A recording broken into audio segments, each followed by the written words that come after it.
Chapter 735. The helicopter slowly lowered its altitude in the pure blue sky.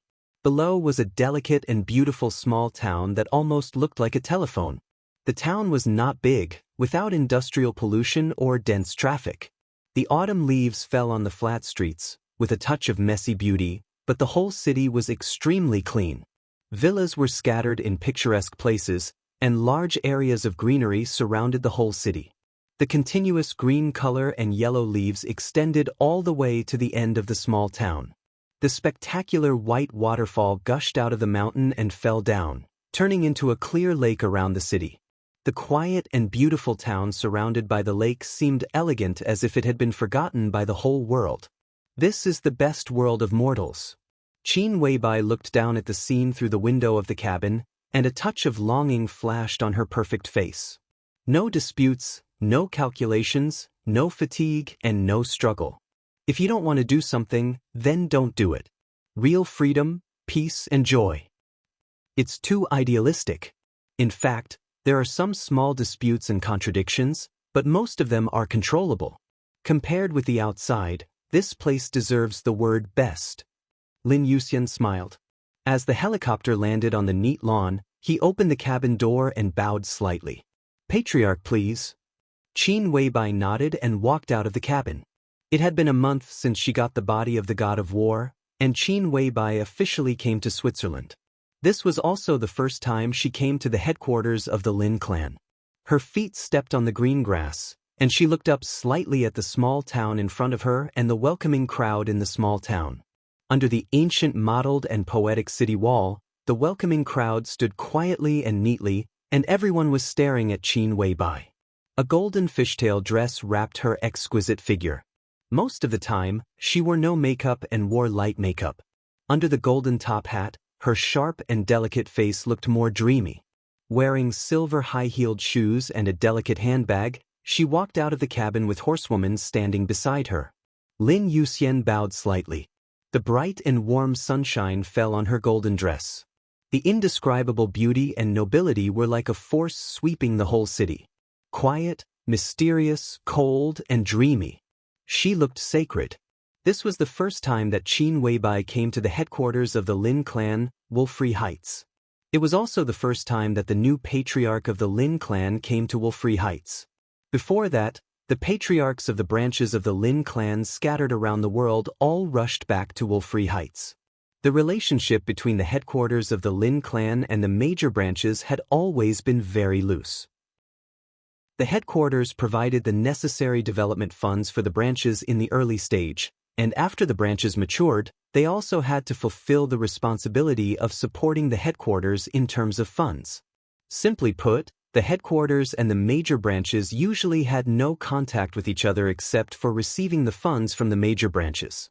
Only when a branch encountered a great problem would the branch contact the headquarters and apply for arbitration from the headquarters. There had always been only one result of the arbitration, that was, the branch naturally helped the branch. The Lin clan would draw up a support plan as soon as possible.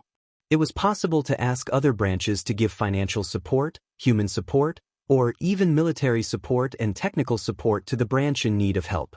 The Lin clan, which had developed for hundreds of years, had never interfered with the development of the branches. The major branches were densely packed on the genealogy, which could be described as various. There were consortiums in Europe, gangsters in North America, drug lords in South America, and warlords in Africa. No matter what kind of support a branch needed for help, the Lin clan could always give it what it needed at the first time. When a branch encountered a disaster, the patriarch of the headquarters would even intervene in person. For hundreds of years, the headquarters of the Lin clan had an expert at the peak of the invincible realm in each generation, which was also one of the keys to the headquarters' transcendent status. In general, the headquarters of the Lin clan had been living a peaceful life for hundreds of years. What they had done most was to coordinate the relationship between the major branches, give some help when necessary, and take back some money. The branches did not give much to the headquarters. The headquarters did not give much to the branches either. But the existence of each other was extremely important to each other. This was the perfect mutual need in politics. To be exact, this was an alliance, which was extremely stable and almost unbreakable. Hundreds of years might make the affection between countless branches and the headquarters become indifferent, but in this alliance, it didn't matter at all. The most important thing was that the two sides could give each other, but no one was a burden to the other. The headquarters did not need the money and power of the branches. Money, power, and status, to put it bluntly, were all external forces. Whether these things were important or not depended on what they could do. And if these things could be done, the headquarters could also do it. They received feedback from the major branches and could do almost everything. When the headquarters had so much money that they couldn't even count it, what was the point of the so-called interests? Similarly, the life in the headquarters was not what the major branches liked. That kind of leisure and freedom might be accepted by the majority of people, but it was not suitable for ambitious people. They could do whatever they wanted in the outside world, had money and power, and had strong support from all over the world. They did not covet the headquarters, and even if they did, what could they covet? The headquarters had almost no requirements for them. They were a group of carefree, lazy people. What they usually did was to coordinate the work of the major branches and be impartial.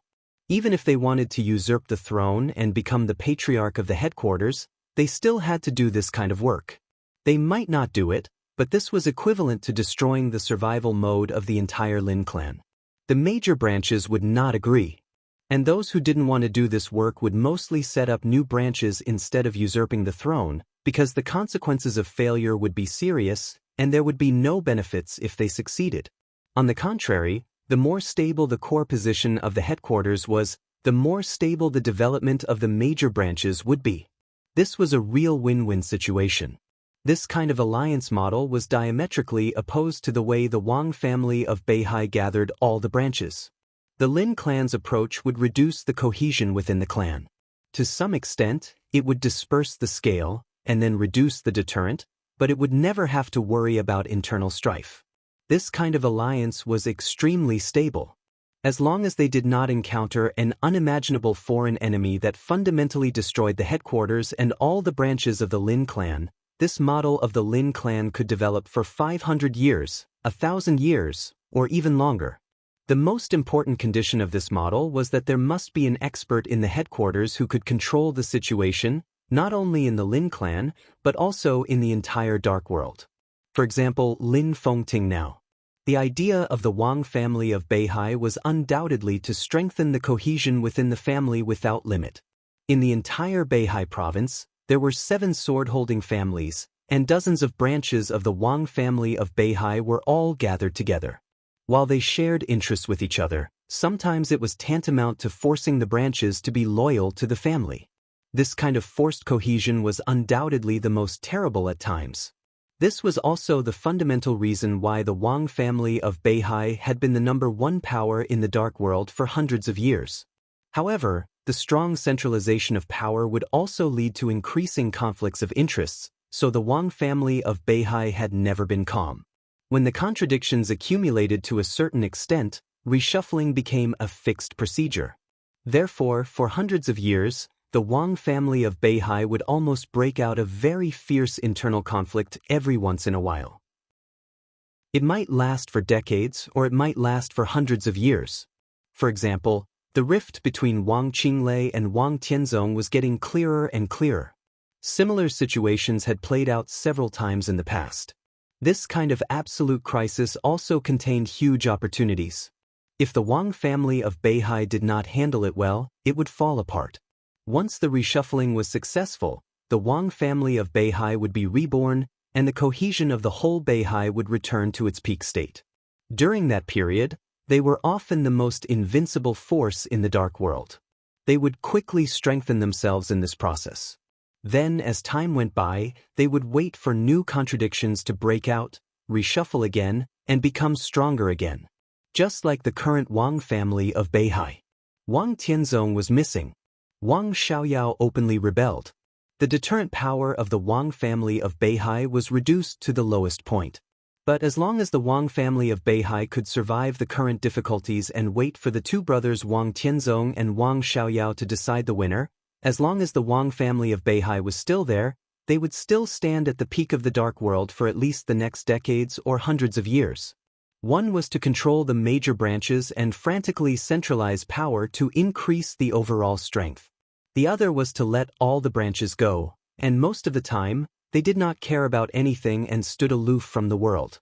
These were the two completely different development models of the Wang family and the Lin clan. Qin Weibai could not tell the difference between the two development models, but she could clearly see that they were two different development concepts. It was like seeing the characters of the ancestors of the Wang family and the Lin clan. This was the origin of the two families, and it was also the development model that continued to this day. The first chosen one of the Wang family of Beihai always believed in his family. He thought that the whole could defeat everything by gathering all the forces. So there was the current Wang family of Beihai. For hundreds of years, there were ups and downs. Even if it was temporarily underestimated, it still had the power to return to the peak. The first war god of the Lin clan always believed in individuals. He believed that an invincible individual could sweep the whole world. So there was the current Lin clan. The headquarters maintained an absolute high-end combat capability and stood aloof from the world. The branches developed freely. For hundreds of years, they had no ups and downs, never fell into underestimation, and never set foot on the peak. They had always stood in a position that was within reach of the peak, neither advancing nor retreating. Their stability was chilling. Qin Weibai stood there quietly. No one knew what she was thinking in such a short time. The heads and representatives of the major branches of the Lin clan also stood quietly, looking at their new patriarch. She was not an invincible realm expert, but this was the choice of Lin Fengting, the strongest expert in the dark world. Qin Weibai took a step forward. Golden dress, silver shoes, perfect face, dreamlike, sacred and noble. Hello. Her voice sounded in front of worry-free villa, clear and light. Everyone bowed slightly at the same time. Patriarch. Qin Weibai nodded. Let's go back and talk. She walked to the city gate. She said go back, not go in. It seemed that from this moment on, she had officially entered the role of the patriarch. It might take a long time to think, but a decision often took only a moment. She was the patriarch of the Lin clan, and the direction of the Lin clan for the next few decades would be controlled by her. Judging from the current situation in the dark world, the Lin clan was in a really good situation. Because Lin Fengting's realm was too high. Wang Tianzong's injury could not be healed in a short time. The same was true of Li Kuangtu. Lin Fengting was the only one who had broken through the peak of the invincible realm and could restore a certain amount of combat capability in a short time. This time, the peak of the entire dark world was really in front of the Lin clan. As long as they reached out, they could replace the position of the Wang family of Beihai. Qin Weibai didn't know if the Lin clan had such an opportunity in history, but in the face of this opportunity, she finally chose to give it up. She chose to follow the original direction of the Lin clan and stood in a position close to the peak, neither moving forward nor retreating. This might be what Lin Fengting hoped. He didn't mind that Qin Weibai used the resources of the Lin clan to support Li Tianlan and Emperor Dong's palace. But the basic attitude of the headquarters of the Lin clan to stand aloof from the world could not be changed. How to operate it was Qin Weibai's own business. There were very few tall buildings in Worry-Free Villa. The so-called tall buildings here were buildings that were more than 6 floors above the ground. The autumn sunshine fell evenly on this small town that stood aloof from the world. The autumn wind blew, and the fallen leaves on the ground seemed to be lazy. Qin Weibai got into a custom-made black car. There were 4 people in the car, including horsewomen. One of them was a female driver and bodyguard, about 30 years old. She looked ordinary, but her expression was extremely focused. The other was a secretary assistant, a little younger, who was responsible for helping Qin Weibai deal with the daily affairs of the Lin clan. This was all arranged by the Lin clan, so Qin Weibai didn't say much. The mighty welcome motorcade drove into the gate of Worry-Free Villa and entered an extremely wide welcome avenue. Slowly going down the wide welcome avenue, the motorcade gradually drove into a tunnel-like space. Qin Weibai raised her eyebrows. The secretary sitting in the passenger seat noticed Qin Weibai's expression and said softly, "Patriarch, Ingbin Avenue is the only driveway on the surface of worry-free villa. It connects all the underground traffic roads. Only after leaving Ingbin Avenue can you really enter worry-free villa. There are no vehicles or parking lots on the ground of the villa. In terms of ground planning, it is a large modern park.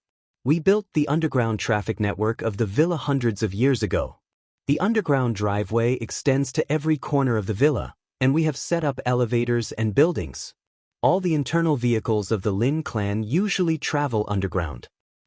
Qin Weibai nodded. "Xingzhou City." "Yes." The secretary nodded and said in a proud tone, "Everything in Worry-Free Villa is similar to Xingzhou City, the capital of Beihai Province. Xingzhou City is the most beautiful city in Zhongzhou State, and Worry-Free Villa is more exquisite in this respect than Xingzhou City." Qin Weibai nodded with a smile. The whole city of Xingzhou City was also a park structure. There were only pedestrians on the ground, and no vehicles could be seen. The Wang family of Beihai used a lot of money to build all the traffic roads in Xingzhou City. The whole city looked like a huge garden. This multi-level urban structure meant that there were no so-called driveways in the whole city, only sidewalks. The driveways were built underground, which not only alleviated pollution, but also greatly reduced traffic accidents. Together with the subway line of Xingzhou City, it effectively solved the traffic pressure.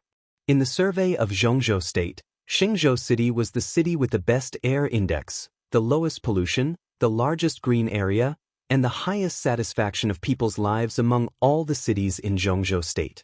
It was not that no city wanted to imitate Xingzhou City, but they could only think about it. Such a transformation was equivalent to rebuilding a city. Not only would it waste a city's financial income for many years, but Yuzhou could not approve the project. At present, Xingzhou City was the only city in Zhongzhou State that needed this kind of ridiculously expensive transformation. "It is indeed more exquisite than Xingzhou City," Qin Weibai said. She had been to Xingzhou City more than once. Bicycles could occasionally be seen on the ground of Xingzhou City. And in Worry-Free Villa. What was a bicycle? Perhaps most people did not have this concept. "How many people are in the villa now? How big is the villa?" Qin Weibai asked. The secretary thought for a moment and said accurately, "The villa covers an area of about 40 square kilometers.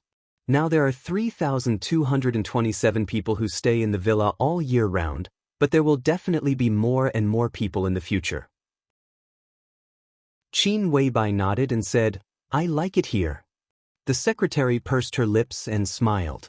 Her little face was shining with pride from the bottom of her heart. The motorcade finally stopped in the underground parking lot near the center of the small town. The secretary led Qin Weibai into the elevator.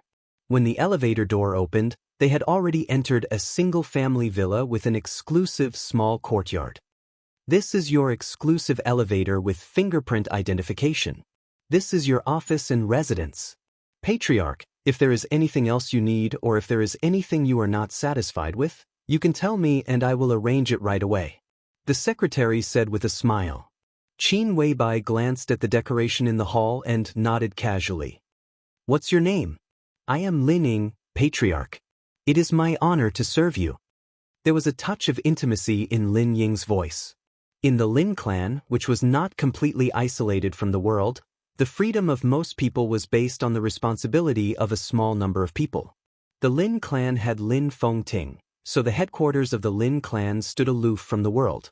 But the Lin clan had more than Lin Fengting. Lin Ying was undoubtedly also the core member of the next generation of the Lin clan. The fact that she could be called the secretary of the patriarch of the Lin clan had already explained this. Standing in her position, he could see the whole dark world more clearly, so he naturally knew Qin Weibai better. That kind of perfection, that kind of coldness, that kind of dreamy, that kind of wisdom, that kind of strength, that kind of expression. She was the most perfect woman, the one and only. She was the goddess of the dark world, and she deserved it. So Lin Ying's words were not flattery or compliments. They were completely from the bottom of her heart. Qin Weibai replied with a and sat on the sofa. She took off the top hat on her head, casually combed her hair, and asked, "When will the old patriarch come?" About 2 hours later, Lining said. The old patriarch referred to Lin Fengting. During this time, he had been staying in the Wang family of Beihai. Qin Weibai had wanted to come to the headquarters of the Lin clan a month ago. Lin Fengting knew very well why she came here and reminded her that the situation of the person she wanted to see was very unstable. It was better to stay in Yuzhou to deal with some other things. Qin Weibai waited patiently for nearly a month and then received a call from Lin Fengting. Although they did not come to Switzerland together, they would arrive on the same day. Qin Weibai thought for a moment and said slowly, "In this case, inform the representatives of the major branches that they don't need to come here now. At 7 o'clock in the evening, we'll have a meeting. I need to rest for a while." Lin Ying nodded and waited for a few seconds. Seeing that Qin Weibai had no other orders, she bowed slightly and left the villa. Qin Weibai was silent for a moment and reached out to Horsewoman. Horsewoman carefully put down a small backpack on her back, took out a square box from the backpack, and carefully placed it in front of Qin Weibai. Her eyes were a little complicated and excited. Qin Weibai looked at the box with a somewhat complicated expression. "Thank you." Horsewoman suddenly spoke. Her tone was very sincere and serious. Since she got the body of the war god, she became more and more respectful to Qin Weibai. Even saint and military counselor became more and more respectful to her. Qin Weibai shook her head tiredly and said faintly, "You shouldn't say thank you." Horsewoman was stunned. She smiled bitterly and did not speak. "Do you know why I must have this half of the body of the war god?" Qin Weibai said softly, "If I give up this thing, I can get more things. For me and Emperor Dong's palace. The price that the Wang family of Beihai is willing to pay for this half of the body of the war god is even beyond your imagination. To save people." Horsewoman said respectfully. "Then why should I save people?" Qin Weibai raised the corner of her mouth slightly with a sneer. "I don't know how to view my relationship with her, but if I say that I am the one who wants her dead the most, no one can object, right?" Horsewoman's eyes froze. She looked at Qin Weibai and did not speak. There were too many seemingly incredible relationships that were difficult to define. She did not understand the current Qin Weibai, but she also understood the current Qin Weibai very well. She understood her pride. From this point of view, Qin Weibai was indeed the one who wanted her dead the most. This was a fact that could not be denied. Qin Weibai stood up and walked to the bedside. She looked at the sky of the Lin clan through the window and said softly, "I don't owe her anything. She changed my fate, and I also changed her fate. We are even. Don't you think so?" Horsewoman frowned and finally said yes. "So when she wakes up, I want her to give my man back to me. I don't need her charity, but she owes me and I want to get it back." Qin Weibai's delicate and dreamy face was expressionless, but her bright eyes flashed with incomparably clear stubbornness and pride. Me loving him and her asking me to love him are two different things. The clouds passed over the clear sky. Qin Weibai looked up at the blue sky, and her voice was soft but insistent. Horsewoman thought of a saying. The biggest enemy in everyone's life was no one else. Chapter 736. Lin Fengting's return was very low-key. Unlike the new patriarch who stepped into his own tribe for the first time, his return was a real home. Relatively speaking, the representatives of the major branches who came here were outsiders, so the representatives did not come to greet Lin Fengting. Even Lin Yuxian did not come. Only Qin Weibai stood on the grass outside the city with Horsewoman, watching the helicopter landing slowly and waiting silently. The helicopter landed in front of them. The roaring wind made Qin Weibai's long hair dance wildly. In the cold wind, Qin Weibai took a few steps forward. The sound of the wind faded. The door of the cabin opened. Lin Fengting, who was a little pale but in good spirits, came out and looked at Qin Weibai with a smile. "Welcome back." Qin Weibai's tone was calm and natural. She stretched out her hand to Lin Fengting. Lin Fengting nodded with a smile. Looking at the tender white hand that she stretched out naturally, he raised his eyebrows slightly and looked at Qin Weibai with playful eyes. "I don't have so many problems with her," Qin Weibai said. "It's really surprising." Lin Fengting smiled and held Qin Weibai's palm. He quietly looked at the sky of his family and was silent for a while. Then he whispered, "It's better to be at home. I don't feel anything outside. Only when I come back can I feel tired." Qin Weibai said calmly, "Thank you for your hard work, sir." Lin Fengting suddenly smiled and said, "Patriarch, let me introduce a friend to you." He turned to look at the cabin. At the door of the cabin, a young woman in a white antibacterial suit walked out of the cabin door and saw Qin Weibai. Qin Weibai raised her eyebrows little by little. Her face was too delicate. This small movement did not destroy her beauty, but it made her suddenly more indescribable fierceness and strength.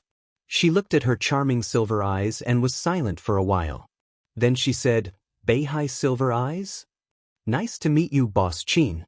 Naylan Shuring's tone was indifferent. It was not the kind of indifference that kept people 1,000 miles away, but a kind of indifference that did not care about anything. She lived in the core area of Mount Dibing all year round and was one of the most mysterious core members of the Wang family of Beihai. She did not know why Qin Weibai knew her, and she did not want to know. One after another, figures in white antibacterial suits came out from behind Naylan Shuring. 3 men and 3 women, most of them middle-aged. Wang Junyi, Chen He, Sidia, Song Qiu, Naylan Lingfeng, childhood. Qin Weibai's eyes swept over them one by one. "Hello, doctors of Team 002. Naylan Shuring's silver pupils suddenly shrank. The expressions of the 6 people behind her changed drastically. Everyone looked at Qin Weibai as if they had seen a ghost. Not a human, damn it. It was a ghost. They were the top researchers in the Beihai Biological Laboratory. The Wang family of Beihai had the strictest confidentiality measures for such top talents in a certain field. But now it seemed that the so-called confidentiality measures were nothing in front of Qin Weibai. She not only called out their names, but also directly called out their team number in the Wang family of Beihai Biological Laboratory. They didn't even dare to think about what this meant. Lin Fengting's expression also changed slightly before returning to normal. "You want to save her?" Qin Weibai glanced at Lin Fengting and said lightly, "Aren't you here to save people as well?" Lin Fengting said with a smile. Qin Weibai snorted and looked at Naylan Shuring and Team 002 in front of her. "What do you mean?" To get a grasp of the situation. "Team 002 will stay here." Lin Fengting said seriously, "In this matter, the Beihai family is very sincere. The Wang family of Beihai is very sincere. They are really generous," Qin Weibai said calmly. There were many teams in the biological laboratory of the Wang family of Beihai. There were 6 people in a group and they were arranged according to their serial numbers. The order was clear and straightforward. The number at the front also indicated the importance and professional quality of the team in the laboratory. The 000 team was the team that developed the body of the war god. They were undoubtedly extremely important, but they also had strong limitations. Their life work had nothing to do with the research of other gene potions. The only thing they were responsible for was the body of the war god. As the leader of this generation of the biological laboratory of the Wang family of Beihai, Team 001 was led by Silver Eyes Naylan Shuring of Beihai. Everyone in the team was a treasure to the Wang family of Beihai. They mainly developed the 3rd generation of immortality potions and improved some other cutting-edge potions of the Wang family of Beihai. The 002 team was the top main force of the biological laboratory. In terms of professionalism, they might not be as professional as 001, but they were extremely knowledgeable. They had no specific projects. Their biggest job was research and development. They developed new gene potions, made and improved existing potions, determined the use of some rare medicinal materials, and sometimes worked together with the 001 team to overcome technical bottlenecks. The 002 team was the real core of the Wang family of Beihai's biological laboratory. They were the link between the previous and the next. The Wang family of Beihai sent the 002 team to Where Free Heights this time, which showed their sincerity. You can think of it as the Wang family of Beihai's self-redemption. Lin Fengting said with a smile. Qin Weibai nodded to Naylan Shuring, turned to her car, and said slowly, "Summer solstice doesn't think so." Lin Fengting smiled gently. "They are not sinners and don't need redemption. At least Summer Solstice doesn't think that the Wang family of Beihai is a sinner. In fact, they are not. Such great sincerity is nothing more than to increase the bargaining chips for compromise in the future." Qin Weibai opened the door and looked at Lin Fengting. "Shall we go there now?" "Of course, every second counts." Lin Fengting took a deep breath, nodded, and sat in the passenger seat. Naylan Shuriying had already taken the 002 team into a business car. The car started slowly, entered the underground driveway of Warefree Heights, and stopped near the edge of the city. Lin Fengting personally led the way and entered his own villa. They took the special elevator. They entered the password. The elevator sank all the way for nearly 10 seconds before it stopped. Voice verification. Fingerprint verification. Body scan. Pupil scan. Third-level password verification. After a series of tedious processes, the elevator door finally opened. What appeared in front of everyone was a metal passage shrouded in soft light. "Is this the biological laboratory of the Lin clan?" Naylan Shuriying, who had been silent, asked curiously. Lin Fengting nodded. "Compared with the laboratory of the Wang family of Beihai, the scale is still a little smaller, and the equipment is slightly worse. The new equipment from the Wang family of Beihai is already on the way, and it will take about a week to arrive." Naylan Shuriying followed Lin Fengting out of the elevator, frowned, and said, "Only the new equipment in Beihai can record the most detailed data of the injured's body. The data of the current equipment may be biased. The deviation won't be very big. Dr. Naylan, I'll have to trouble you for the next week. When the new equipment arrives, we will give you the detailed data of the injured as soon as possible. Then someone will pick you up and take you to Xinyuan City in Tianan." Lin Fengting said in a gentle voice. Naylan Shuriying hesitated and nodded. Xinyuan City in Tianan. That was where she would work in the future. She would work for Dong Huang, who had been imprisoned in the desert prison, instead of for the Wang family of Beihai. This was the deal between Li Tianlan and Summer Solstice, or it could be said that it was one of the terms of the compromise of the Wang family of Beihai. She would leave Beihai and build a new biological laboratory for Emperor Dong's palace with several core technologies in the biological laboratory. This process would last for 10 years. After 10 years, she could return to Beihai. Naylan Shuriying had no choice. The group of people walked on the flat metal path. The more they walked forward, the more silent Qin Weibai became. The atmosphere seemed to become a little depressed in her silence. Pushing open the thick glass door at the end of the passage, a scene familiar to Naylan Shuriying and her Team 002 appeared in front of everyone.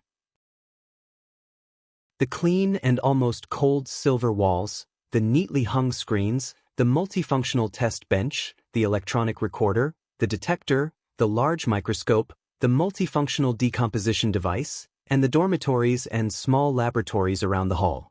Quiet, rigorous, neat, and professional. After leaving Beihai, Naylan Shuriying, who had been a little nervous, gradually relaxed. On such an occasion, her whole aura seemed to be changing. "Where are the injured?" She took the initiative to ask. "Follow me." Lin Fengting nodded and continued to walk forward. He pushed open the door of the conference room, entered a coffee room in the conference room, and calmly opened a dark room in the coffee room. A dark passage appeared in front of everyone. Lin Fengting took the lead and walked in. The passage was not long. After a distance of dozens of meters, the environment in front of them became soft and bright again. What appeared in front of everyone was a round superalloy door without any gap. Two expressionless middle-aged women stood motionless on both sides of the door like statues. Everyone couldn't help but look at each other with solemn hearts. At the same time, they were curious about the identity of the person behind the door who needed such strict protection. Lin Fengting looked at the door in front of him, and a complicated look flashed in his eyes. He whispered, "Open the door." Two middle-aged women with extremely cold auras bowed slightly and entered a set of passwords at the same time. The superalloy door, which was strong enough to resist the bombing of missiles at close range, slowly turned to one side. An extremely warm breath gushed out of the space behind the door. "Please come in." Lin Fengting sighed and subconsciously glanced at Qin Weibai. Qin Weibai's expression was as calm as water. Lin Fengting walked in with his people, and the superalloy door slowly closed again. A huge glass cover appeared in front of everyone. Countless things like bubbles and liquids filled most of the space inside the glass cover. A young woman with her eyes closed was buried in it, revealing only a delicate and perfect dreamy face. It was an incomparably pale face, without a trace of blood. The paleness was almost transparent, with extreme morbidity. But it still couldn't hide the beauty of this face. She was devastatingly beautiful. She was an outstanding beauty. Her eyes were closed, as if she was immersed in the deepest dream, and her whole body had no breath. Everyone looked at this scene with their mouths agape. Nalan Shuriying's body suddenly shook. She stared for a long time with her eyes wide open. Then she turned her head in disbelief and looked at Qin Weibai. "Why are you looking at me?" Qin Weibai stared at Nalan Shuriying expressionlessly. Nalan Shuriying shook her head in confusion and said incredulously, "Who is she?" "She is the wounded person you need to treat." Chapter 737. Nalan Shuriying turned her head again, looked at the woman in the glass cover, and took a deep breath. Countless incredible and absurd ideas kept flashing in her mind, and finally turned into disbelief. She took 2 steps forward subconsciously and reached out to touch the glass cover in front of her. Her eyes were a little dazed. The person in the cover lay quietly inside. Her pale, almost transparent, perfect face looked extremely delicate. She restrained her sharpness and extinguished her consciousness. That kind of fragility and helplessness were displayed in front of everyone's eyes. But she gave people a serene feeling. If death was an eternal sinking, she must have been really willing before falling into the darkness. Qin Weibai looked at it calmly, without any expression on her face, but her snow-white hands were clenched tightly. For many years she had made countless plans, walked on the edge of the blade, mixed in conspiracies, and built her own general trend. The trip to Europe, the Samsara Palace, the 12 Supermasters, the extermination of Night Spirit, the Blue Sky Underworld, the Emperor Weapons Mountain, the decisive battle in Heaven Capital, the chaos in Eastern Europe, the Judgment Day, the Termination Day, Mormons, and the Eternal Sword. She said she had been happy. Qin Weibai believed her. But every time Qin Weibai saw her, she planned all of this in an extremely cautious manner. The strength that she showed to the outside world on the basis of countless plans made her an extremely dazzling woman in the dark world. But every time Qin Weibai saw her, she could only feel the extreme sense of exhaustion and expectation from her. She had really used up all her means, all her trump cards, and offered everything she had. The end of Eastern Europe and the end of the dark world. In the frenzied general trend, she personally pierced his chest, stained with blood, with all she had, what she missed, and what she was attached to, all her deep feelings and reluctance. Rising. Burning. The eternal sword. Countless obsessions completely ended at that moment. She seemed to have let go of a lot of things, but there was only one thing she could not let go. But it didn't matter. The entire dark world was almost buried with her. She officially took away an era. The shadows dissipated, the wind and rain stopped, and a sky without shadows was shrouding the person she could not let go of the most. He had his own radiance.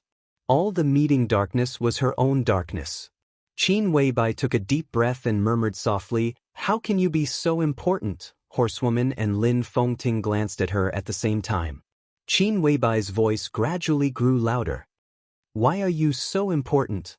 The knight's expression changed. Lin Fengting narrowed his eyes. Qin Weibai walked to the glass cover and looked at the transparent figure inside, who could be said to be infinitely close to death. She said very seriously, "I'm not convinced." The woman in the glass cover closed her eyes and did not respond. She was like the most exquisite and perfect work of art. Quiet, beautiful, gorgeous, dreamy, but without the slightest vitality. Qin Weibai turned to look at Nalan Shuriying beside her and said in a tough tone, "Save her." Nalan Shuriying glanced at Qin Weibai. She didn't know what the relationship between the two women inside and outside the glass cover was. After guessing for a while, she finally said, "I will do my best." A middle-aged woman in her 50s walked out from a secret door. She was holding a folder in her hand. When she saw the crowd surrounding the glass dome, she was stunned and frowned. Lin Fengting smiled and waved at her. "Sister, let me introduce you. This is Dr. Nalin Shuriying from the Wang family of Beihai. She is the chief person in charge of the biological laboratory of Beihai. Dr. Nalin, this is my cousin Lin Fengyue. She is currently in charge of the biological laboratory of the Lin clan." He did not introduce Qin Weibai. As the new patriarch of the Lin clan, although it was the first time for Qin Weibai to come to the Lin clan, a core figure like Lin Fengyue naturally knew her existence. "Hello, Dr. Nalin." Lin Fengyue took the initiative to reach out and shake hands with Nalin Shuriying. The person in charge of the biological laboratory of the Lin clan was not beautiful. She was in her early 50s, and there were even some age spots on her face. Her hair was almost all white, and she looked gloomy and serious from head to toe. She obviously knew what Nalin Shuriying was here for, but she did not show any mercy when she spoke. She just said seriously, "I thought Dr. Nalin and your team could do their best. It is said that the biological laboratory of the Wang family of Beihai is unparalleled in the world. I'm not convinced. Dr. Nalin, I hope you can prove this to me." Nalin Shuriying nodded and did not take it seriously.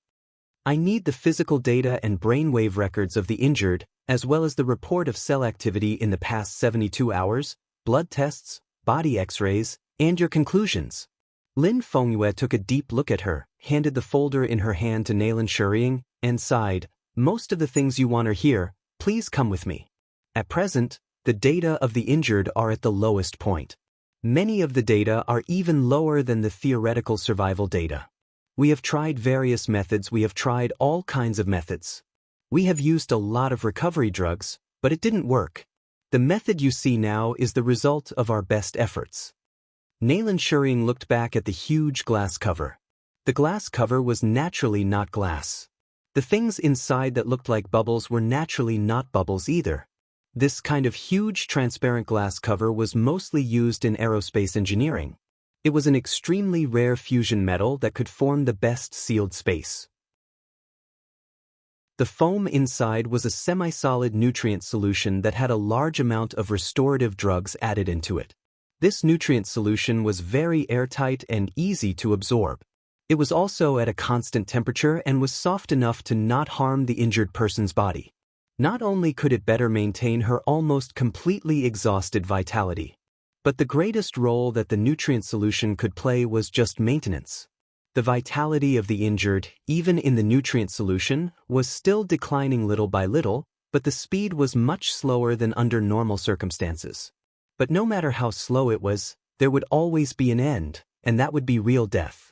In fact, the Lin clan was busy saving the injured during this time, but their greatest efforts were not on how to let her recover, but on how to slow down the loss of her vitality in the nutrient solution all day long.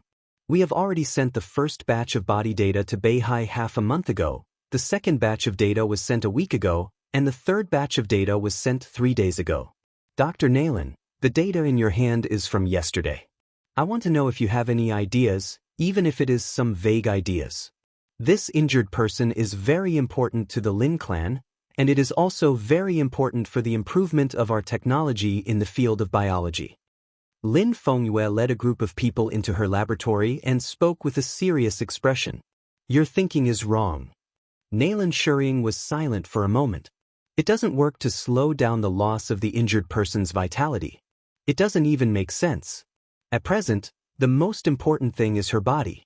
The vitality of the injured person is already very low, and it is even the lowest data to maintain survival because her injury is too serious and her body is too poor.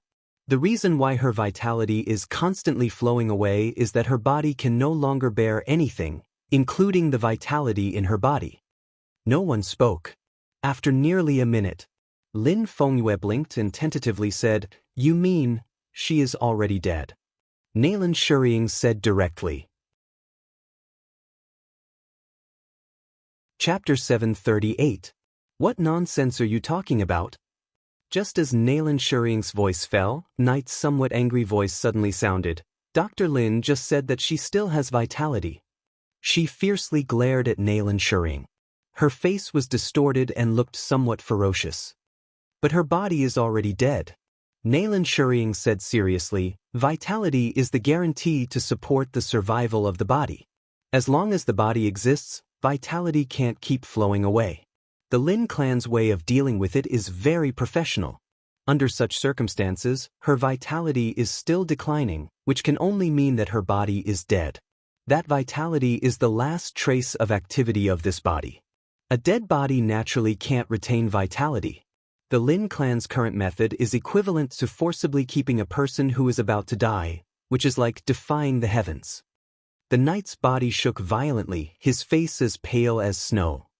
Is there any other way? Lin Fengting said in a low voice. He had never thought that the situation would be so bad. Fuse. Nayland Shuring said calmly, this is the only way I can think of to strengthen her already dead body and temporarily fuse her vitality with this body. The corners of Lin Fengyue's mouth twitched. In the end, she couldn't help but smile bitterly. Our Lin clan doesn't have such a technique. As far as I know, the so-called fusion technique is only in theory. Even if we can do it, the vitality in the injured person's body won't be enough to support this body. That vitality is too little for a dying person. Yes, so once the fusion is successful, the data we get will be even worse than it is now, much worse. She will also be closer to death than she is now, but that way she can preserve the last bit of her life force in her body. Nayland Shuring's voice grew calmer and calmer.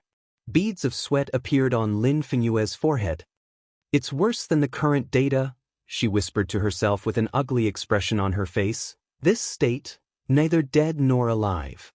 Nayland Shuring said slowly, right now, the remaining vitality is not enough to support her life.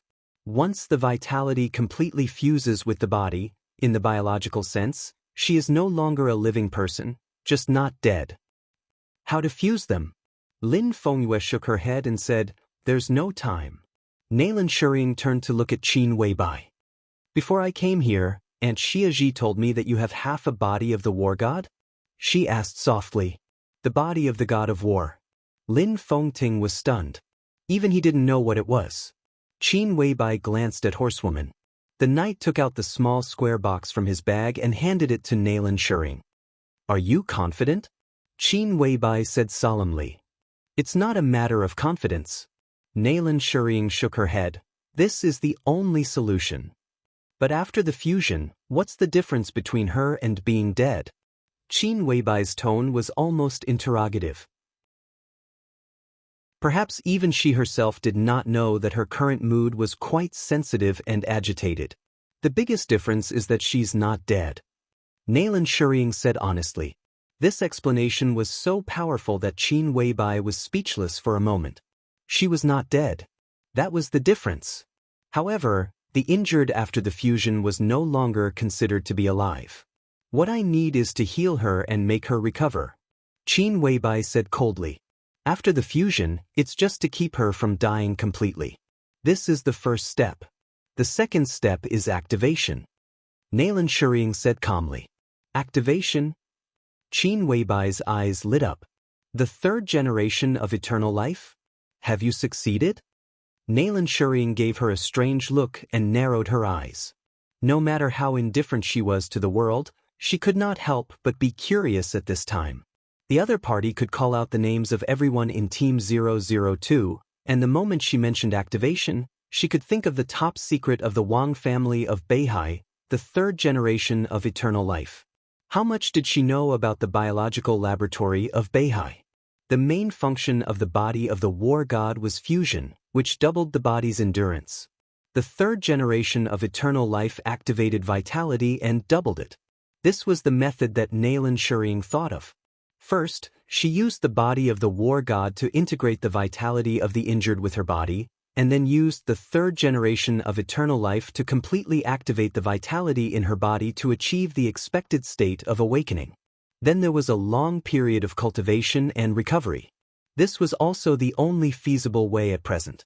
At present, the half of the body of the war god is only a semi-finished product and can only be fused. As for strengthening the body's endurance, the effect is much weaker. The third generation of eternal life also has many technical bottlenecks, even more than the bottlenecks of the body of the war god. Nalan Shuriying said softly. So? Qin Weibai narrowed her eyes. So, drag it on. Nalan Shuriying said, first fuse so that she will not die, and then wait for the third generation of eternal life. Qin Weibai's body trembled, and she said hoarsely, how long do we have to wait? I don't know. Nalan Shuriying shook her head. Maybe 10 years, maybe 20 years, maybe longer. She looked at Qin Weibai, and there was some sympathy in her bright silver eyes. At that time, maybe you will be old and so will Li Tianlan. But now she is in a sealed state, and she can maintain it for a long time. Have you ever seen a science fiction movie? Some astronauts can sleep for decades in the cabin during the spacecraft's exploration of space, and their body functions will not deteriorate and their appearance will not change. It's as if the sleeping time did not exist. Nalan Shuriying said softly, now we don't have such technology, but this nutrition cabin can be close to this level. Coupled with the body of the war god and her current strange state, as long as the nutrition cabin is continuous, she can sleep for at least decades without any change. I think by that time, no matter how difficult it is, the third generation of eternal life should have been successfully developed. No one spoke. Everyone was silent. This method was feasible. But the key was whether Qin Weibai could afford to wait, whether the people sleeping in the nutrition cabin could afford to wait, and whether Li Tianlan could afford to wait. When they woke up, countless eras might have passed. Everyone they cared about, loved and cared about would have become old, or even become yellow soil in history. What did it feel like? Regardless of whether it was to those who were waiting or those who were asleep, this was an unimaginable cruelty. Qin Weibai stood there and was silent for a long time. It won't be that long. A tired voice suddenly sounded. Lin Fengting looked at Nalan Shuriying. The third generation of eternal life can't break through the technical bottleneck at present because there is not enough immortality, that is, a few core materials are missing. His tone was a little low. I will find a way to get these materials and speed up your research process. Everyone knew what he would think of. They would either find them or grab them. That was the only way. Nalan Shuriying wanted to say something but stopped on second thought. In the end, she didn't speak and just looked at Qin Weibai. Qin Weibai didn't speak either. After a long time, Nalan Shuriying said softly, I understand how you feel, but time can't be delayed. The vitality in the patient's body is passing away every moment. The later the decision is made, the worse her condition will be after the fusion. Lin Fengting looked at Qin Weibai and then at Nalan Shuriying. He frowned slightly and didn't speak. Qin Weibai raised her head and slowly glanced at everyone. After a long time, she nodded and said, I see. She slowly turned around and walked out of the laboratory. Her back was still slim and perfect, but it seemed to be covered with a layer of exhaustion. I see. Nalan Shuriying was stunned and stood still. The door of the small laboratory slowly closed. Nalan Shuriying turned to look at Lin Fengting. Lin Fengting narrowed his eyes and looked at her. His eyes were extremely sharp as if they were warm, but also cold. Nalan Shuriying subconsciously avoided his eyes. Her heart is a little confused. Lin Fengting said slowly, his scrutinizing eyes constantly falling on Nalan Shuriying. I can understand. Nalan Shuriying took a deep breath and her tone was still calm. But I didn't. Doctor, I can understand your position, but lies are meaningless here. Do you understand? Lin Fengting's voice became gentler and gentler. I'm telling the truth. Nalan Shuriying's fingers trembled slightly. Her situation is indeed very serious. I know that. Lin Fengting said lightly, this is the truth, but the third generation of eternal life doesn't necessarily need to let the people waiting for her for a lifetime, or in other words, the third generation of eternal life she needs doesn't necessarily need to wait for a lifetime.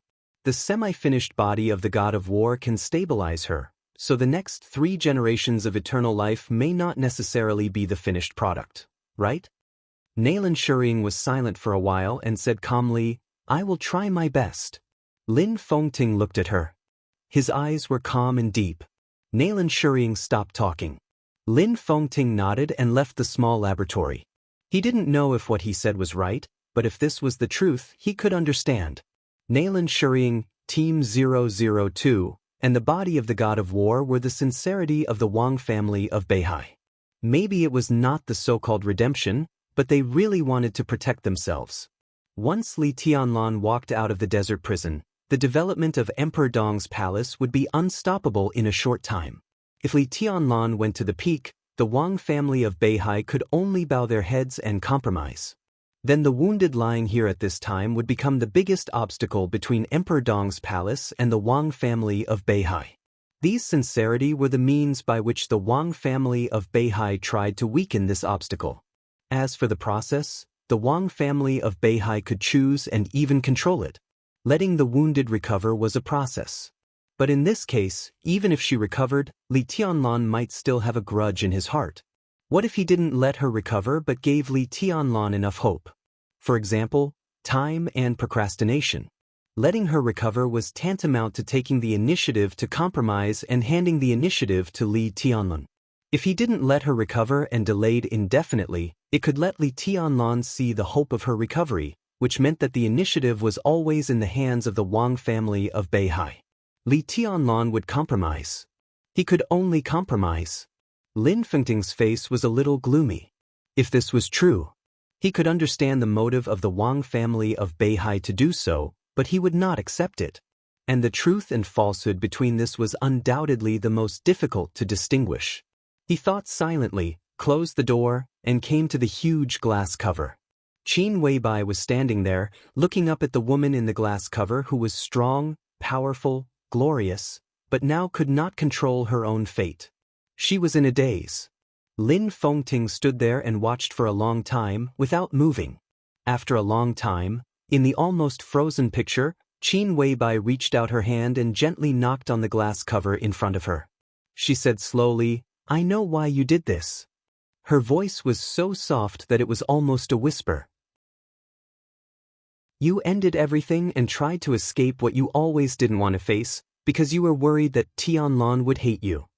She was silent for a long time, looking at the unresponsive woman inside, and whispered, "But have you ever thought that if you died like this, when Tianlan found out the truth, who would he hate? Would he hate himself?" Her slender white fingers pressed hard on the glass cover, and her whole palm turned pale because of excessive force. "I hope you can recover," she whispered, "please." Chapter 739. At the beginning of winter in Yuzhou, Dong Qingwudi ended another meaningless parliamentary meeting and returned to the Bai family's manor in the cold temperature. It seemed that because of the season, the Bai family's manor was getting colder and colder. The large manor looked luxurious, but it was almost desolate.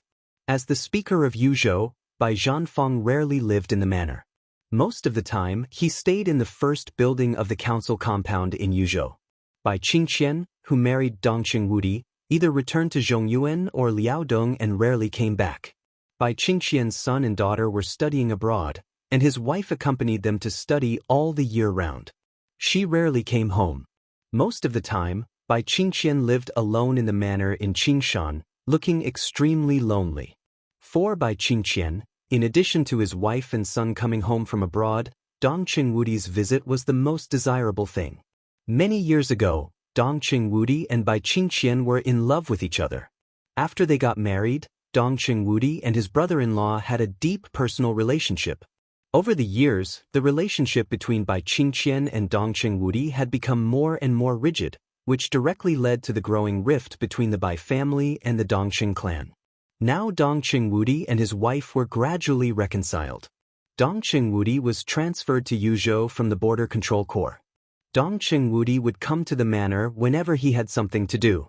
One was the executive minister of the army headquarters, and the other was the deputy secret chief of the army headquarters. They would have a drink and talk about things that were inconvenient to say in the building of the army headquarters. The process was quite pleasant. Every time this happened, Bai Qingqian would cook a few simple dishes. When Dongqing Wudi walked into the living room, Bai Qingqian just put the last plate of shredded ears salad on the tea table in front of him. I tell you, old Lu from Liaodong brought me 2 bottles of wild ginseng wine when he came to the army headquarters last time. It's a great tonic. You should have 1 bottle, but I withheld it. Now I take it out, so it's not embezzlement. Bai Qingzhao said with a smile and took out 2 bottles of wine from the storage room on the side. In fact, there were 2 large jars, each of which weighed at least dozens of kilograms. Dongqing Wudi walked over, sniffed the fragrance of the wine in the air, and took a look at the jars. There were some wild ginseng and some other precious medicinal materials soaked in the jars, giving off a very mellow smell. Dongqing Wudi shook his head and said, Old Lu needs to change his addiction to alcohol. Otherwise, with his qualifications, how could he be stuck in this position? If we delay any longer, we won't have another chance. Old Lu's full name was Lu Tingbo. He was a lieutenant general of Zhongzhou State, the deputy chief of staff of the Northern Theater of Operations, and also the commander of the Liaodong military. He was slightly younger than Dongqing Wudi and was Dongqing Wudi's absolute confidant. When Dongqing Wudi entered Yuzhou a few years ago, he originally wanted to push him up. A few months ago, when he traded with the Wang family of Beihai for the Border Control Corps, he also had this intention. But he tried twice in a row and failed in the end. There were many reasons, but his addiction to alcohol was also a more important one. I don't think so. Bai Qingzhao picked up an emerald spoon and scooped 20,000 bottles of wine. He shook his head and said, At this time, plus old Lu's age, it's a victory for him to keep his current position for another term.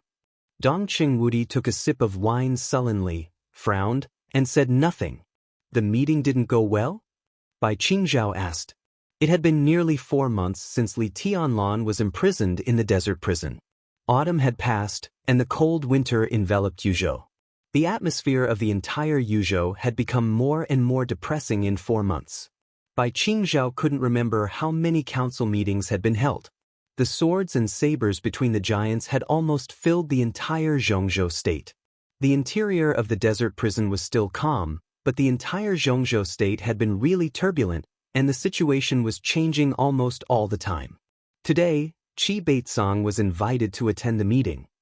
Dongqing Wudi was silent for a while, then said in a low voice. Bai Qingzhao suddenly raised his eyebrows, feeling a little surprised. Qi Baitsong was Qi Mulin's adoptive father, the top boss behind the Special Warfare Group, and the former minister of the army headquarters. It should have been a big deal that he was invited to attend the meeting of the giants. As the deputy secret minister of the army headquarters, it was impossible for Bai Qingzhao not to know the news. But in fact, he really didn't receive any notice. The task force. Bai Qingzhao gently tested the waters. Humph. Dongqing Wudi snorted and said gloomily, The reports are all the same. There is no concrete evidence. I suggest that Tianlan continue to be imprisoned. Bai Qingzhao nodded. This was a normal phenomenon. In fact, suggesting that Li Tianlan continue to be imprisoned was the protection of the giant group and the southeast group for him. This also meant that at least in the power configuration within the task force, the giant group and the southeast group had the advantage. At least in the suggestions that the task force had reported several times, there had been no suggestion to directly execute Li Tianlan.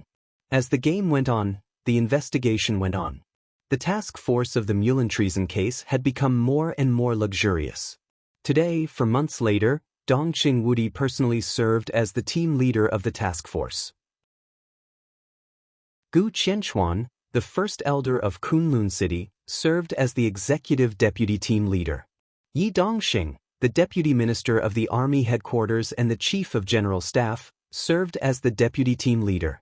In fact, Yi Dongxing was the leader in charge of the daily affairs of the task force. Everyone was confident about his ability. Bai Qingzhao looked at Dongqing Wudi in surprise. Things were still under control. Why did Dongqing Wudi look gloomy? Qi Baitsong suggested that Gu Changjiang join the task force as the deputy team leader.